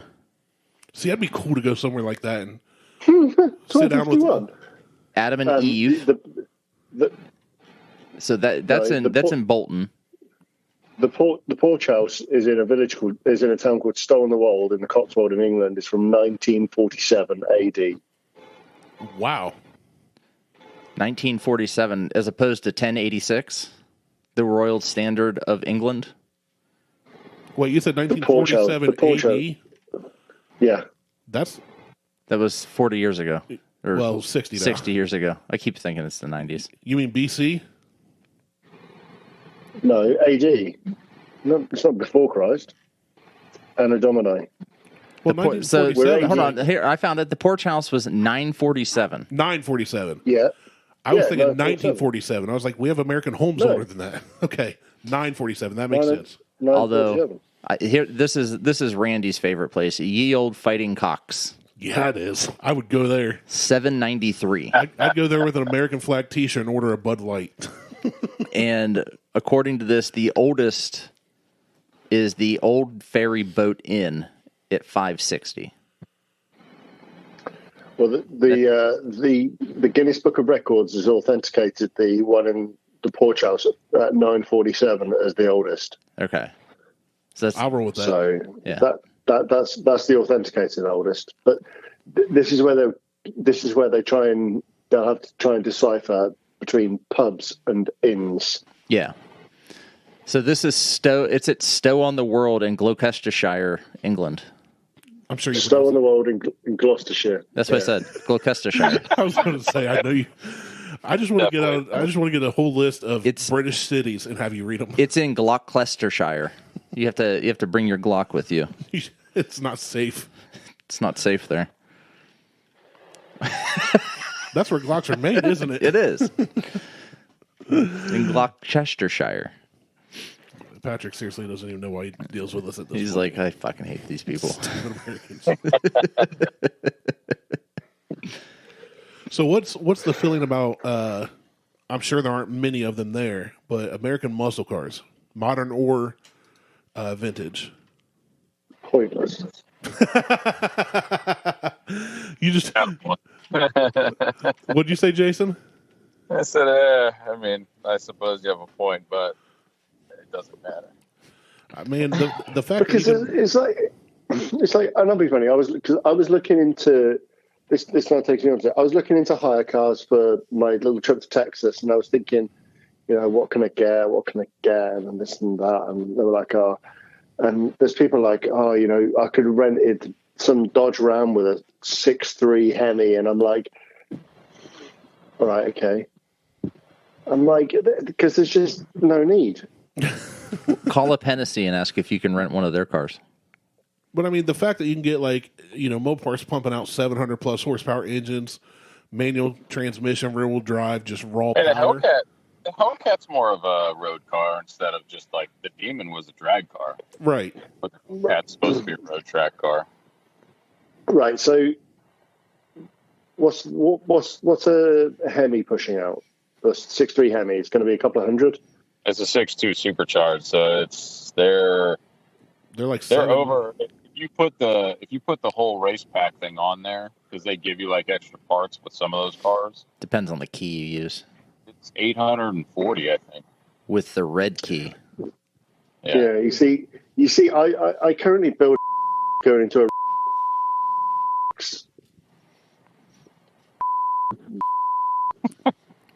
So it's the size of the palm of your hand. Like it produces the turbo? It produces yeah. Yeah. Nice. The piston heads on that thing can't be larger than a dime. Maybe it's the bottom of this pint glass. I bet it sounds great too. Oh man! All titanium parts. No, listen. No, not at all. Really? Listen to a Formula One engine. from 2000. Okay, I'm talking but I'm talking street production 18. vehicles. I'm talking you can order this, get it from a dealership, walk in, buy it, and go. Eventually, you can. The one I'm making is it is a limited production, but it is. But it's something I could go to a dealership and see 10 of them on the lot. No, it's limited production. I know. That's my point. I'm saying these are all these are, well, if you want to pay 2.5, yeah, you can. Nope. No, thank you. But then it's like people are like, oh yeah, I got this Bugatti Veyron that does 200 miles an hour. Okay, cool. Just went, hold my beer. That's slow for a Veyron. Yeah. No, I know over here a lot of it. There are guys that even say, I don't care how fast my car is. It's the feel. It's the rumble. You know, you get a cammed engine, dual exhaust. It's a very machismo thing. I love old drag cars, man. I think I used to work for Jeep Dodge Chrysler. So we had the big Hemis coming in, the 5.2 and the 6.3 and things like that. And it's like you start it up and it's like you start up a modern car that produces that sort of power, and it will literally just purr at you. It makes this nice noise. See, we like the that makes our boys tingle a little. I mean, I'm no Nissan fan, man, but I tell you what, you start those prototypes up, and they are pretty nice. Oh, I'm not saying no other car sounds great. Don't get me wrong. It's a totally different tone and note. I agree with y'all on that. And there are cars, but it's like But it's a V8. It's just it's like a muscle, man. It's crazy. You got the Aston Martin V8s, and they just purr at you. They literally will purr. They will. Of their GT3 cars, just in general, but like those things sound awesome when you start them up. They do have a nice purr to them. They're like a cute kitty cat. They have the newer Astons. When you buy the road production car, they have this. They've obviously got the flap in the exhaust to control noise, so that you don't make up too much noise when you get on the street. So you hit a certain rev, and it literally roars at you. Or you go in and you pull the fuse out of that system, so you start it up and it just roars at you. Yeah, that's just probably like the first thing I would do that in the dealer lot. Yeah, before I even left. With the guy salesman standing there. I wouldn't even bother. I'd be like, hey mate, get one of you guys out, get them to adios that out there. I don't want it. Yeah. See, here we do electronic cutouts. We'll do anything to get that rumble. Yeah. Well, so my buddy I have a few friends with Camaros, 5th gens. And they all have mullets. And they all sleep with their cousins, but that's beside the point. It's a requirement to drive the 1LE Camaro is set up to be like a faster kind of a drag car. It's got the 6.2 in it, I'm wanting to say. But my buddy's got a Z28, and this thing's a track car. It's phenomenal. It's got a 7.1.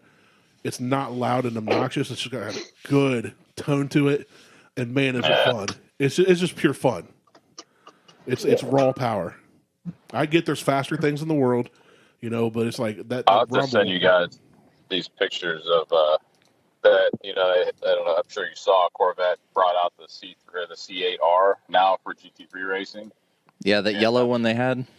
Dude, the engine in that thing is unbelievable. It's massive. They had it on display. I'll send it to you guys. It was pretty wild, man. How did they end up finishing that yellow Corvette? Because it was that yellow Corvette and that green Lamborghini that were just back and forth on each other. Yeah.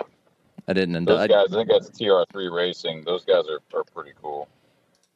Yeah, I missed the end of the race. Speaking of old muscle cars, my uncle, well, it's my dad's cousin. I've always called him my uncle. They raced this last weekend. He's an NHRA drag racer. And years ago, he's worked hard his whole life, and he's always wanted a true 1970s Hemi Cuda, the NASCAR Hemi. That NASCAR said this thing makes too much power. He wants a carb, he wants it old school. So many years back, he found one in North Carolina. He lives down in Jacksonville at this point. Contacts the guy, drives up, looks over. Not street legal at all. It's fully built. Got the right engine, got the cage. Ends up getting it off this guy for $26,000. Okay, the engine's worth more than that. Takes it home, rebuilds everything. Well, he does some of the work, but he has guys do all the work. Talks to my dad, 'cause him and my dad both went to school to be mechanics back in the day. So they've done this their whole lives. But he paid to have a lot of high end stuff done. And the one guy had paid to rebuild the engine. I forget the guy's name. There's no signage on his shop. He doesn't advertise. He's been working on these since back in the day. And his name keeps him so busy he can't see straight. Been doing it for like 40-some years. Yeah. As this engine's getting rebuilt, the guy contacts my uncle and says, hey, I think this might belong to somebody who used to race in NASCAR. I'm finding certain markings. There's no serial numbers on the engine, right? They didn't have them. No, he said, but there's certain markings. He said, do you mind if I make some calls? I said, no, I don't care. A couple weeks later, my uncle comes home from work, and his wife's on the phone. She says, hey, it's for you. He's walking in, drops his keys off, says, who is it? She goes, Richard Petty. He's like, oh, very funny, very funny, So he picks it up, says, this is Tim. Hey, Tim, Richard Petty, how you doing? And he's like, he just froze. Richard Petty came down to check it and verify if it was one of his engines. And he got a meal and everything. Wow. And he's still out there. He ran a 9.9 quarter mile on pump gas with a carved engine. And there are guys out there with more modern setups that can't hang with them hardly, And it's just an old school. The engines are awesome, man. Oh, it's just an old school, beautiful orange 71 Hemi Cuda. Oh, It's just, again, not the fastest in the world. Not practical for anything but drag racing, but it's so cool to see. Yeah. He's supposed to be bringing it to Ohio for Mopar Nationals. Oh, that'd be July. cool. Yeah, so he wants us to go to the track with him that weekend. So yeah, but see, that's to be too. That's cool, but not because it's a really cool car, an American classic, raw power, but the story behind that engine, is like, that's just cool to me. That's pretty awesome. Do you So Jay, did you see the Grand Prix today? No, I didn't. Have you? Before I say anything about it, have you recorded? No, I know what the results are. I saw it dramatically change there at the end, I guess. Yeah, the final 2 laps. Whoever is running Mercedes Formula One team's Twitter account is a savage. Oh, I'm sure. When Max went out, they were like, "Oh yeah, cool. We're up to P3, P4," and Checo Perez engine failed, and he went, "Oh, that's what we like to see." Aren't they taking over for Honda this year? Didn't Red Bull produce their own? Yeah. No, it's still the Red Bull engine. They're still Honda supported. It's under the name of Red Bull Powertrains. But so many staff left our building to go and work there apparently. So I'm like, okay. But yeah, we'll see. But Kevin Magnussen 5th. So good. I love it. It's the first time, like, since I've been watching Formula One now in the last couple of years, it's the first time I've seen Gunther Steiner like doing a post-race interview with Sky Sports here in the UK. Because no one really wants to speak to him. Come last, apart from when Grosjean burst into flames a couple of years ago. No one speaks to him post-race, and they did an interview with him, and they clearly had to say to him, "Listen, Gunther, we're putting a microphone and a camera in your face. You can't swear." But because he's got an absolute potty mouth on him. But I hope they have a really good year, man. It's like Mick Schumacher 12th and K-Mag 5th. I mean, dude, they've just got more points. They got more points in that one finish than they have in the last 2 years. Yeah. So, it's so cool. It's good to see. So it's going to be a good year then. It's good. It's going to be a much better year for Gene Haas and his team. But it couldn't have got any worse. But they said all of last year, we're doing as much as we can to put this car on track, and we're doing no more. We're focusing purely on the 2022 car. We couldn't give a shit about this car, basically is what they said. And, they've been proven right. They've been proven they've got it right. It's a quick car. So they've got a couple of reliability things to work on. But it's going to be a long year for some teams. McLaren looked quick in testing and have had issues, and they struggled. Aston Martin, oh my God, they were dreadful. Williams were pinning all their hopes on much better 2022 because they have so much more access to testing under the regulations, and like they tanked today. So it's just been good to see. It's but it was obviously with the Mercedes finishing in P3, which was a massive surprise, and it was down to other teams' failures because their cars broke down in the last 2 laps. But it means that the atmosphere in work tomorrow morning might be a little bit nicer.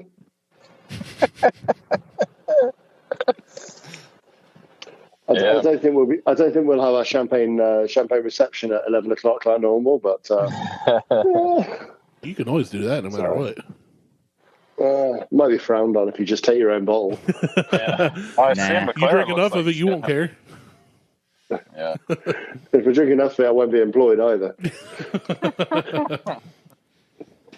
So, it's just McLaren. Oof.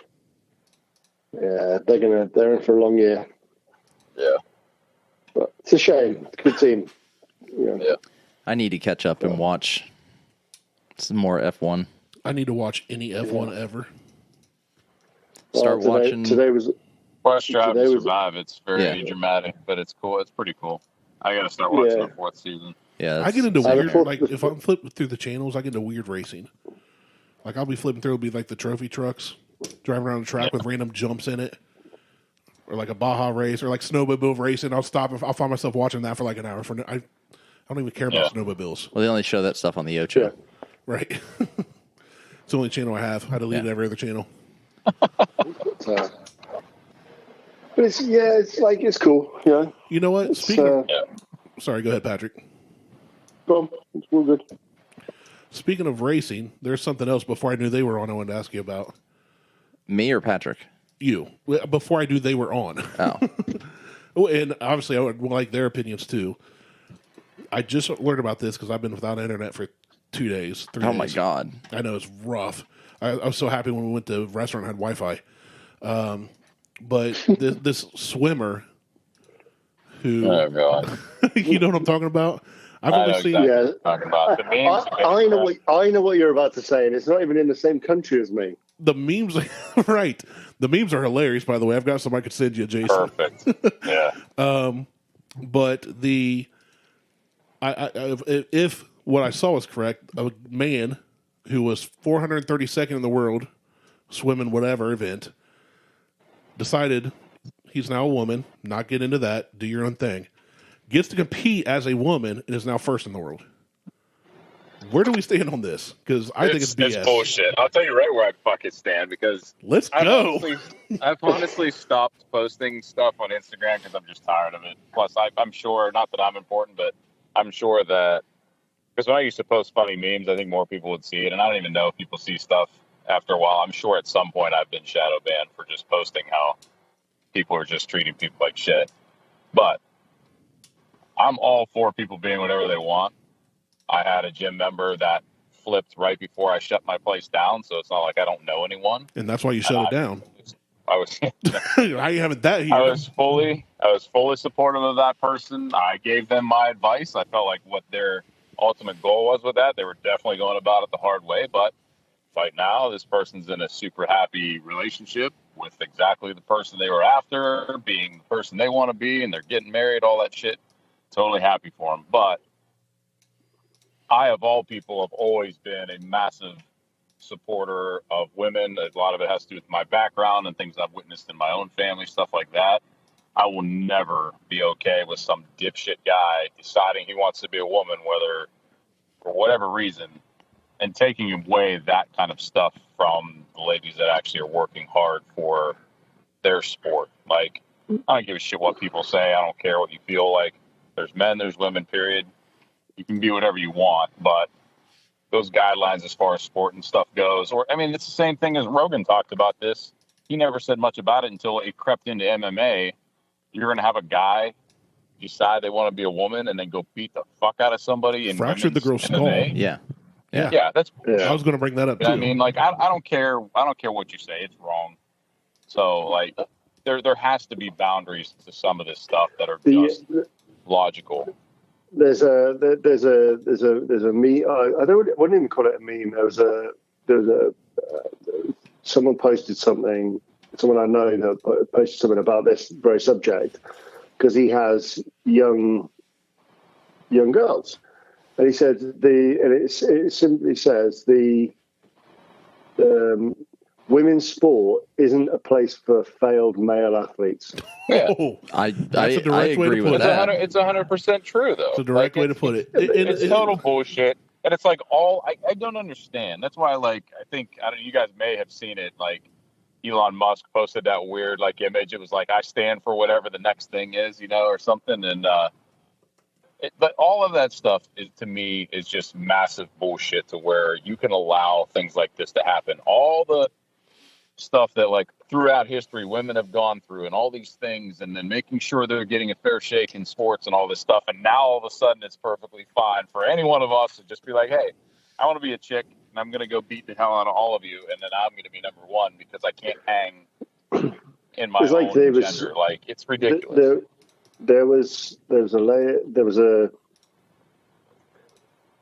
a lady competed for New Zealand in weightlifting, Laurel Hubbard, who is, well, she used to be back in the Twig and Berries, carrying the old wedding tackle. And she used to be a competitive male weightlifter. She transitioned to be a woman, and no one has a problem with that. Everyone has a problem with then when you try and compete you're not competing on a level playing field. That was it. And there was so much hype because she went to certain weightlifting events in New Zealand to qualify, and obviously she qualified with weights that would, put her well clear of anyone in the heavyweight women's category. It'd be like category. going against like Tia Claire. Like, even though they're both like superhuman beings, you've thrown the women's weight, and you would run away with it. Like, it's just the way I see it. Like, and there's but it's so wrong. That's the reason why there was everyone was ecstatic at the last Olympic Games because pressure. Obviously, the person in question cannot handle the pressure, and absolutely bombed in the weightlifting. Yeah, like 0 from 3, couldn't handle it. Yeah.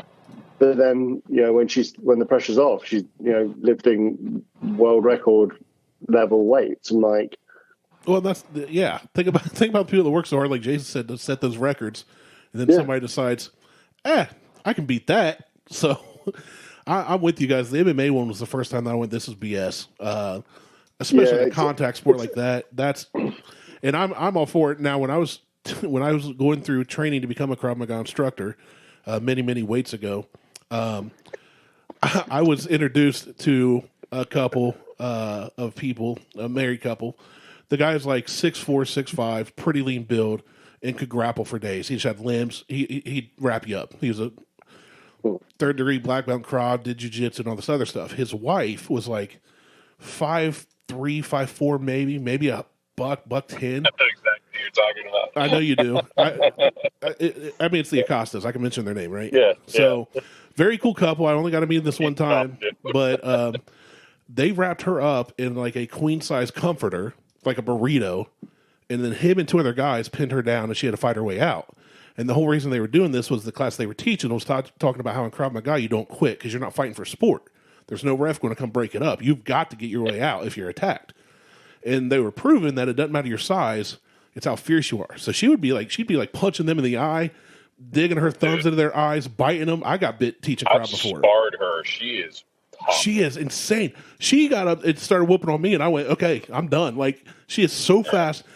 I'm all for women doing it. Like, I think there are strong women out there. I would hate to see her have to compete with somebody that's her husband's size and has his reach and same skill level, who's much stronger in a sport competition. It doesn't make sense. It's not about women aren't strong or women can't do this.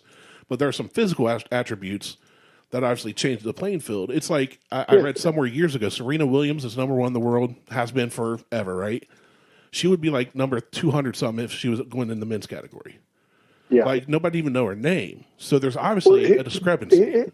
Here's the one that I really get annoyed about. There's a South African runner called Caster Semenya. Right? She was the world champion, Olympic champion, things like that. She has a very deep androgynous voice. She is being biologically tested so many times, and she's biologically a woman. She's just she's a very good 400-meter runner. She was by far and away the best runner of her generation. Nowhere close to world record holding time, but she was just very, very good. And because she was by far and away she got accused of all sorts of things like that. Yes, she has a very deep voice, but she has been tested so many times. Biologically, a woman, she gets hammered for it, and then this dude who now decides he wants to be a girl competes as a woman in weightlifting, and they're fine with that. Yeah, it doesn't make any sense. I don't get it. I mean, I've worked with CrossFit competitions. I've worked with people of trans things. I don't give a shit. I be what you want to be. Yeah. Like, but this was a guy transitioning to be a girl as well. No, other way around. So woman transitioning to be a guy, and I was like, okay, I mean, you're never going to compete anyway because you can't deadlift 225. But I'm like, I'm fine with that. I couldn't give a shit. Be what you want to be. It's when you're trying to be competitive in a certain thing. It just doesn't sit well with me. I don't like how there's just no common sense to all this stuff. And in my opinion, is like if you think differently, if we were, certain people, if they were to listen to this, they would lose their minds. And it's like, you're not understanding the point. I will, of all people, defend your rights to be whatever you want. I wouldn't let somebody make fun of you. I wouldn't let somebody beat your ass because you're weird, any of that kind of stuff. It's purely the logic of like, you weren't born a guy or you weren't born a girl or whatever it is, and now you're trying to crisscross those two and do something where now you're in competition with somebody else. You have people like some of these CrossFitters who are Olympic athletes that are training for 4 years to go do something, and now they have no hope other than to maybe get a silver. You know what I mean? Like, that could affect sponsorship. That could affect all kinds of things. Yep. Like, it just, there's so many layers to that. And people are just like, oh, you're just a piece of shit and all this stuff. It's like, no. Like, I'm telling you, when it comes to the humane part of this stuff in everyday life, I'm in your corner. But when you start getting over top of these lines, it's not fair anymore. And now you're fucking with other people's livelihoods. And if that was turned around on you, you would lose your mind. And it really comes down to this whole process that never ends. If you go back to what Randy was saying about the MMA, if that was just intergender boxing, people would be up in arms. Yeah. And that's essentially what it is. Yeah. Well, here's the thing, too. Look at this situation. Say that didn't happen in an MMA octagon or any sanctioned fight. That happened on the street. What happens? Oh, people would flip their lid. That a quote-unquote guy, that transition, fractured the skull of a girl. They'd lose their mind. It boggles me. And there are certain things that are competitive, like racing. We can go back to racing. There have been female racers that have made it to the big leagues, right? Yep. No issue with that. If you can drive a car, sweet. You're putting the car in your skills versus another person's car and skills. Yeah. But when it comes to strength competitions, it's or fighting, it's a whole different. It's a whole different ball field. There's the gender type thing. Yeah. Right. There's whereas like driving is a skill. Yeah. And it's not. Yes, there is a physical aspect to it, but it's not a physical contest. Correct. And that's what I'm saying. I'm saying there are things women can compete in against men, but like hand-to-hand combat is not one of those things. Football would not be one of those things. I don't think there's a female that one of our friend's daughters played as a kicker for her high school team. She was varsity all 4 years. She's graduating this year. Lettered, broke records, set records for the state of Ohio as a kicker. She never got touched. Like, she was a kicker. I'm trying to think. What's the University in Nashville? I was going to say, but if you put her out as like a tight end or a wide receiver, she would get crushed. Yeah. Like, well, yeah. There guys weigh 400 pounds more than she does. Right. Yeah, you imagine the concussions and stuff that some of these giant football players have gotten from helmet hits. You could probably kill somebody. Football players have gotten killed in the NFL, college, high school. It's happened. I know what you're talking about too, Patrick. The female. There was a girl who kicked for. It was a college team, a D2 team. No, it's not. It was D1. Was it D1? It was Vanderbilt. Yep, Vandy. Yeah. Yeah, there was a girl who kicked for Vandy. She did kickoff, and I'm pretty sure she did field goals. Field goals as well, extra points. I think she was the first female to score points in NCAA men's. Correct. Football. Which is fair play. If you're doing something like that, it's a skill. Don't get me wrong.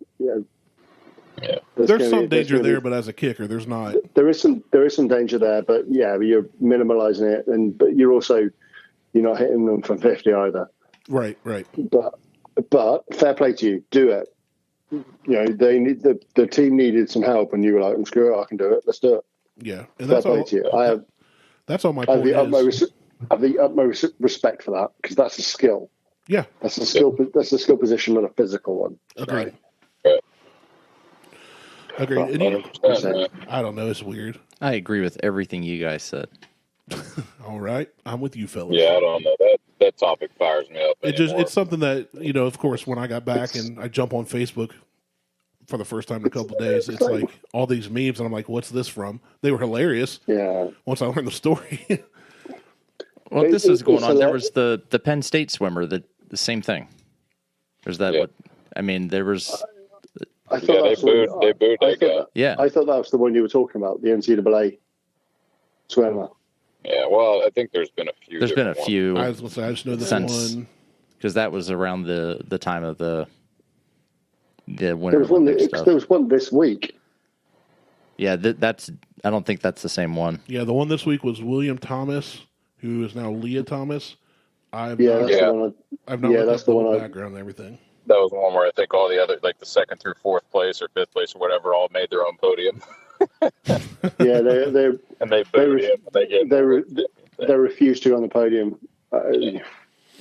which is sad. It's only people have to do something. Like all of these stupid things that have been going on the last couple of years. Like people have to actually be willing to say things and do stuff. Like women have to be they got to be willing to People are, but here's the problem: the people saying it are known as comedians, and then people they try to get black. Dave Chappelle recently got in trouble for what he said. Joe Rogan. Oh yeah. Dave didn't get in trouble for what he said because he didn't give a shit. My point is, they tried. That's what you have to do. You can't be. But my favorite one for a long time, as far as speaking his mind and saying stuff that makes a lot of sense, is Bill Burr. Oh yeah. Bill Burr just lays it out there, and people yell at him. He's like, "What? Am I wrong?" Ricky Gervais is the same. Oh yeah. Yes, I love Ricky Gervais. My wife and I we got a DVD at the castle for the boys, and the only one they had that was kid friendly. I was like, "Oh, Fury's here. We should watch that." They had a Night at the Museum, and Ricky Gervais in that. I forgot how hilarious he was. He's so good. Oh, Ricky Gervais is so good. My favorite thing he's done is An Idiot Abroad. Have you watched that? Yeah, I do, but then it gets that got a bit over the top. And I think he ended at the right time. It's him and Carl Pilkington. Yeah. It's him, Stephen Merchant, and they send Carl Pilkington. Yeah. Stephen Merchant, his co-writer for The Office, is so funny. Yes, everything I've seen and heard from him, I've loved. But yeah, Carl Pilkington just it's a bit too over the top, and I was like, oh, I can't be dealing with this stupidity. I loved it. I'm a dumb American. Yes, you are. I got to see the world through his eyes. You just went and stayed at an American castle. I did. White AKA Castle. a house. The best thing Gervais does is probably the Academy Awards, where he just stands up. He's like, I don't care. We're not. Yeah. Yeah. His Yeah, speeches. his monologue, the monologues in between having to actually give out awards, is just brilliant. He literally just like he's there mowing people down. Oh, Doesn't one of my care. favorites is when he hit the whole crowd. He made a joke about Jeffrey Epstein after he died, Yeah. you know, and what was going Yeah, on. And all yeah, these Hollywood yeah. superstars started like getting real quiet. And he goes, "What? I didn't do this. All of you did." Like, It's like, I was like, "Oh, got them all." He just dropped a bomb Yeah, on the whole he turned auditorium. so you guys are all upset because you had to get your own planes here rather than getting a lift for your mate Jeffrey Epstein. Yeah. Oh, it was so good. Yeah, He's hilarious. He cracked- I also got he cracked the joke. his Yeah. show Derek. I found that on Netflix. I was like, "Oh, it's Ricky Gervais. I'll watch it." And it was like weird with hilarious Yeah. one-liners in it. I got so into that. It was 3 seasons and done. Yeah, Check it out. he does. It literally is. He just for a couple of seasons and done. The original British Office is just incredible. I I need started to- watching. I've never finished it. Oh, it's so The good. first episode was hard for me. Honestly, I tried to watch the first one like 3 times. I can't watch the American version of The Office, so Well, Patrick will I tell you that love it. sucks. I love The Office, both of them. I love The Office. I've never watched the American. The Office and Seinfeld I can watch all the time. The American version of The Office. That's the one with Steve Carell. isn't it? yeah. Yeah. Yeah, no, I've never watched an episode of it because I've watched the original Office, and it's so good. I want to watch the original version of Shameless. Patrick, I want you to watch the American Office just so I can get your feedback. You can tell us how bad it is. The original I love version. I know. I just the original version of Shameless is. Well, the first season, first 6 episodes of the American Office. Randy's still is- talking about The Office. We've moved on to Shameless. You moved on to Shameless. Well, so did Patrick. The first 6 episodes, though, are basically duplicates of the British version, just kind of rewritten. Right. Like Gervais was heavily oversaw that. Shameless, I've never even heard of. I've heard of the song "Shameless," the '90s country hit. No, the original Shameless. Hey, Doc, if I give you 20 quid, can you put an extra stitch in? What is Shameless? I've never even heard of it. it's brilliant. That's what it is. So I've never seen the UK version, but the American version is a family that lives in Chicago, and they are like just the biggest pieces of shit on the planet. Nice. I'm into Yeah, I've never seen the show, but I've seen the thing. I think the UK one is Manchester. So I'm trying to find. So it's so good. I want to watch it. It is good, but it's just it's a bit much sometimes. Also, the American version was kind of a bit much as well, but it was still good. We just finished the last season just recently. It was released on Netflix. I just finished the last season of Ozark. I need to watch that as well. Oh, it's so good. I was gonna watch Ozark, but then I realised I wasn't gonna have to go there for racing, so I was like, "Fuck it, I'm not watching it." Why don't you just come visit? We'll go to the Ozarks. We can see it all in person. Yeah, it's not that far a drive.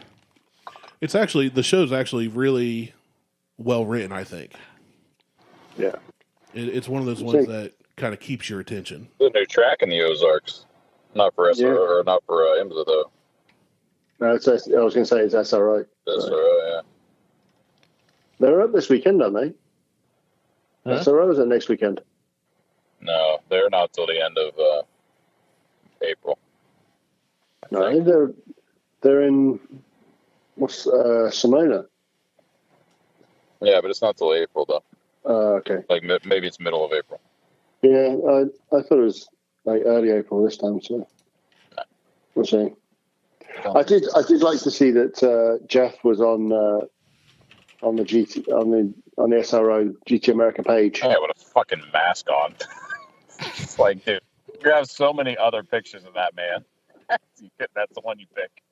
Yeah, but like that's the first public photo that I've seen of him because there's nothing on Zealous Racing. They don't give a fuck about him, man. No, there was another picture of Jeff and I think Corey and a couple other guys just kind of standing. That's a lie, Jason. Bullshit. That's a lie, Jason. They care about him a lot because they're having his money. No, they care about his wallet. They don't care about him. Hey, listen, I think they love him to bits because he's paying for their refurbishment of their workshop. Yes. Yeah. I saw Corey Lewis this weekend. He was racing for Peregrine. It didn't do that well. They got like 13th, I think. What are you doing, Randy? I said to Busk the other day, he's like, "Oh yeah, we might need people." I was like, "Don't bother, mate. I spoke to Ty already. He thinks he's a dick." The theory is that they're trying to suck up all of the Utah people. Just kind of like try to take over, which, whatever. They're going to be run by that kid. I think the technical term I would use to describe that person is he's a massive bell end. Yep. Yeah, pretty much. I just find it just, I don't know. I know you have a different interaction with him because obviously you've met him in person, but I just thought that was very territorial, really disrespectful, and very. It was very impolite. Yeah. The way his interactions with me were just, I'd say it was quite disrespectful and really impolite. So, if he was on fire, I wouldn't piss on him. What would you if he was not on fire?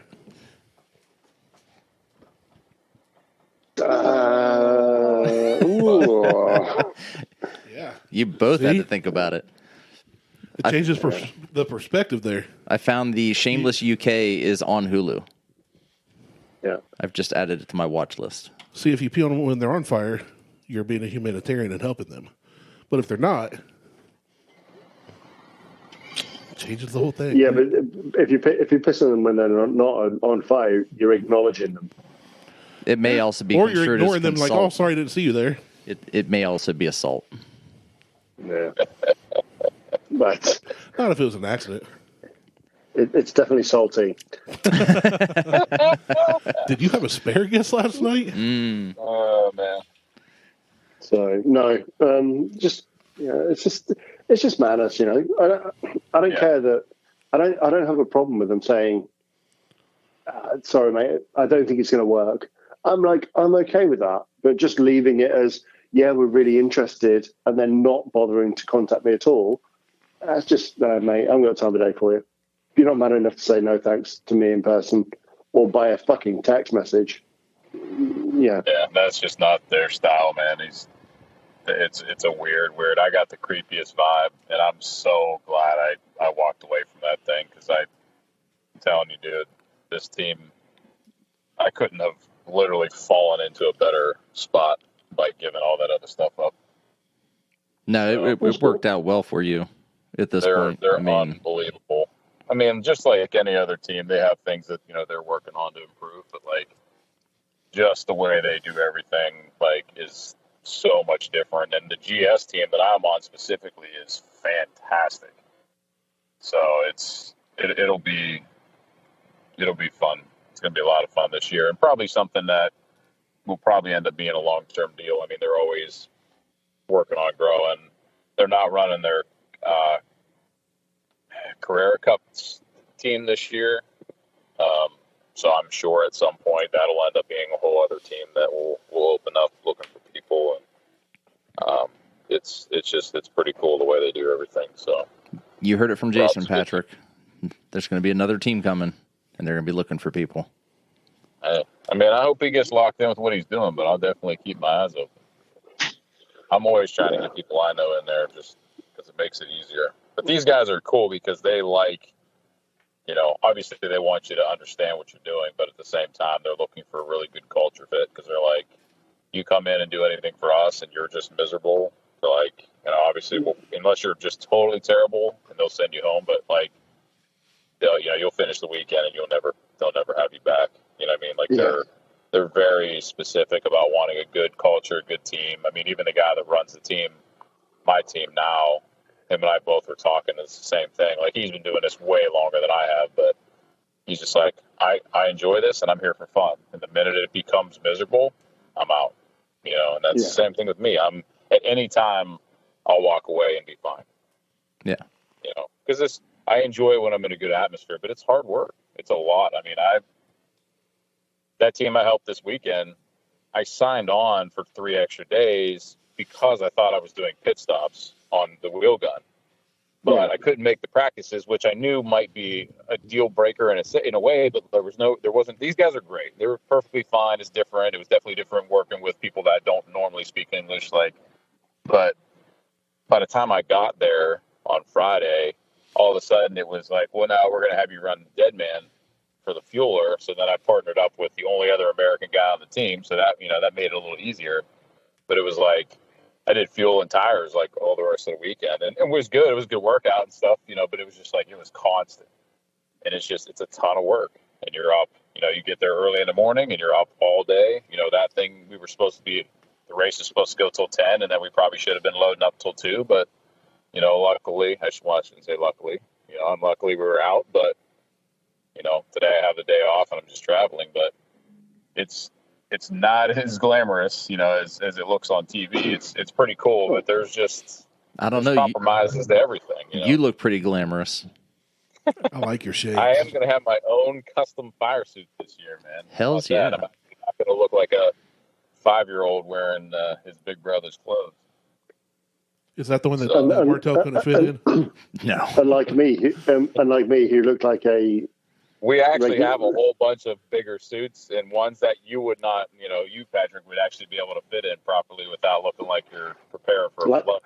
Like I was wearing a 5-year-old suit. Yeah. That's when the folks decide you can still fit in last year's Halloween costume. Yeah. Mm-hmm. Yeah, because ours are being made right now. They got to deal with Sparco. So they're being made, and so they won't be ready until Laguna. They're supposed to ship them, but they're coming straight over, I guess, from Italy. But they gave us the old suits from the GTD crew last year, and I barely fit into one of them decently. So, but better get Andre out there so she can jump in his fire suit. She won't even have to anymore. She's gonna love it. But yeah, it'll be really nice. Everything will be nice and proper this year. We got all brand new stuff. They gave us all the underwear stuff for it, but I may end up just buying my own ones that I want just to keep and have that fit a little bit better. Because these ones, Silky they do their job. What's that? Silky ones? Yeah. They're just, I don't know, man. Some of them are just not very comfortable. I mean, they're there to keep you from catching on fire, but they're just kind of itchy and miserable. I would rather have ones that fit better. It's basically you're wearing someone else. You could potentially be wearing someone else's underwear. Yeah. Well, yeah, but which is never a good. New. It's all brand new. Which is never good. It's just not. I mean, who doesn't like that every once in a while? Yeah. I know. I wear my wife's occasionally. It's fine. Yeah, it's great, man. No, it's totally fine. But now it's. I can't fit in anybody else's underwear. No worries there. It's been fun getting in the habit of doing 5-lug instead of single leg this year, though. That's doing that. There's that. That's 4 more nuts for you to handle. The coverage is ever going to be for GT4, but there's the team that won this past weekend is PF Racing. They have all the pink Mustangs that ran in the Daytona. Yeah. They have this dude, Randy. He's probably your size, if not a little bigger. No way. Been racing forever. I'm telling you. No way. Somebody my size is working on a crew. He's so big that he has to wear the 2-piece fire suits that the top the jackets. I think they just gave him a champion sweatsuit. Dude, I'm telling you, I'm going to see if there's footage anywhere. He's the best tire changer from what I've heard in all of IMSA for 5-lug. He's huge, but he runs around and it's just like NASCAR all the way through, fast as hell. Tire off the other one. He goes around the inside. Same thing. He takes the tire off the car, lays it behind his head on the wall, takes the other one in one hand, slams it down, pops it on. He's done before this kid, who's literally my size and way younger, is even finished.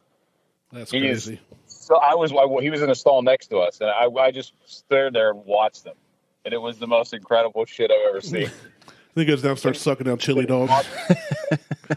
Oh my god! I'm gonna send you guys a picture. You'll see him. They had like kind of an action shot of him on their Instagram. And he is big boy. I want to see video of it. I want to see video of this guy I do working. too. He's that There fast. has to be some.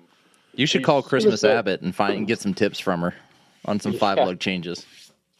It's wild, man. How that socket works, but it's pretty cool. But you really got to practice, because if you're angled at all, it just starts shaving the end of the lug nut off, and then you're screwed. So I'm definitely getting better at it, but they're supposed to be building us a practice rig, and I asked them if they could build me a second one so I can just do it at home, because I can get a cheap bear gun. Get out of Harbor Freight just to practice. But when they take those Thunder guns, the Ingersoll Rand Thunder guns that I actually had when I was a tech, and they gut them and port them and polish them, and they have like 5 settings on them if you're using them like on regular cars, and they take all that out. They gut everything. They tune them for performance, and all they do is put this one big little nub thing on the end for when you run around to smack it back in, or change directions, and then that's it. Otherwise, it just sits there and spins. But it's a lot of fun. I mean, single lug's way easier, but it's a lot of fun. Yeah, single lug looks a lot better too. Easier and faster. Yeah. You should see the one that was on the prototypes, man. It was a weird, like, aluminum nut. It was real strange. I didn't like it. They're all about weight, so everything that can be lined would be lined. Yeah, they'd be the same as F2 and F1. Yep. Carbon fiber nuts. Yeah, probably titanium. But. Mine are made of steel. Is that where all the weight's coming from? No, it's coming from everything else. I didn't say they were big. I just said they were steel. Ball bearings, just teeny tiny. Here, I'm going to send you guys this picture. This is the guy. It's so good. Are you sending to the Facebook message thing? No. Well, I want to see it too. No, I can. I can send it to whatever. Yeah, screw you, Martelle. No, thank you. And with that, I'm Martelle. Randy's apparently shutting down the show. Yeah. How long have we been going? We're 2 hours. I've got to go. You got to go. Bedtime. Yeah, I'm going to have to go. Mate, I get up at 5 a.m. in the morning. I'm going to have to consider eating some food and going to bed. It's only 8 o'clock there. At you. It's only 8 o'clock there. I know. I've got to record a Mayhem rowing video yet tonight as well. Oh, I thought you were doing that beforehand. No, I was watching the Grand Prix. And waiting for the Gunter Steiner interview because he's a legend. My Facebook thing's not working right now. All right, just send. I'll post it. I'll send it over. It's the guy in the front of the car. Well, if he's as big as you describe, I don't think you have to point him out. Holy shit! Yeah. Put it on the TV or forward it or something. I'll send it. Well, let's say bye to Patrick so he can take off. Yeah, Patrick. Ooh, he's a big boy. Yeah, he is. I'm telling you. You wait till you see him. Just look them up on Instagram, BF Racing. You'll see he's a big guy. I think I thought I followed he's a big guy because I know how big those wheels are, and they look like fucking twigs in his hand. I'm telling you, he manhandles that thing like nothing. He grabbed the new one, and with one hand in the air, slammed it on the ground next to him while he was working on another tire. It was amazing. Good God. Fair play. Yep. Fair play. Yeah. Right. I mean, you'll if you guys can come to Mid Ohio, Martelle, you guys will see him. I plan on coming. Whatever I need to do to get there, I plan on coming. Yeah. I'll get Mo, and I guess Randy can tag along. We'll see. He'll just bring a lawn chair and sit down somewhere. Yeah. Pretty much. Jay, where are you guys in August? Apart from that, you guys not in Nashville, are you? No, we'll be at Road America the same exact weekend. Oh, that dude's my kind of people. Ooh. Yeah, he's a big boy. No, because I was literally the very top of these states. You'll be because the same week you're in of the Nashville was the CrossFit Games. Oh yeah. So I'll be literally about 20 an hour away. 25 minutes down the road. Yeah. Yep. So, damn it. Yep. So, Well, okay, because if it was going to be a week later, I would have come over. I would have come down for one. Yep. Yeah. It's a 5th through the 7th. Yeah. I'm trying to find the schedule on IMSA's website, but their website kind of sucks. Yeah, no, it's a 5th through the 7th because that's the same weekend as Nashville. But I thought the games were The games are that weekend? Yeah, I think they end on the 5th. I'm trying to look at the calendar. They end on the 5th, man. You can come out. Yeah, if they end on the 5th, I will do. We can probably hook you up. Yeah, no, the 5th is a Friday, so they end on the 7th. Oh, okay. Yeah. So, we'll see. All right. We'll see. We'll see what it is. Right, boys, yeah, I've got to go because I've got to eat some food and make a movie. Yeah, I got to take off anyway. I got to go get to the... Well, then let's just wrap it up. Yeah, we can just be done with it. Fellas, always a pleasure. Patrick, I hope you enjoy your spiceless food. Jason, enjoy your rental car with your beautiful hair. Wherever you are. He's in Orlando. Oh, okay. I'm sorry. I offered for my sister to come pick him up and take him around Orlando, and he said no. Most guys wouldn't offer their sister to a buddy. Well, not most guys. Would I get that? Would I get that offer if I was in Orlando? I would probably tell my sister to stay far away. He'll definitely take you up on that. Oh, there we go. I wandered. I did laps around the mall looking for just random shit. So, well, if I'd actually put some thought into it, and knowing that you were going to be down at Sebring, I probably would have tried to come down to Orlando, and I could have just stayed at my sister's and then came up to the track. Next year, bro. But, yeah, next year. Yeah. For sure. I'll be down there in April, but that's not this weekend. No. So. All right. All right, boys. That's the show for Patrick, Jason, Randy, myself. We're out. Peace. See ya. Ciao. Cheerio. Good to see you later. Good seeing you, Patrick. See you, mate. Jason, Bye-bye. travel safe. See you, boys. Yep. All right. Okay, bye. I'll see you Later. All right. Night, John boy.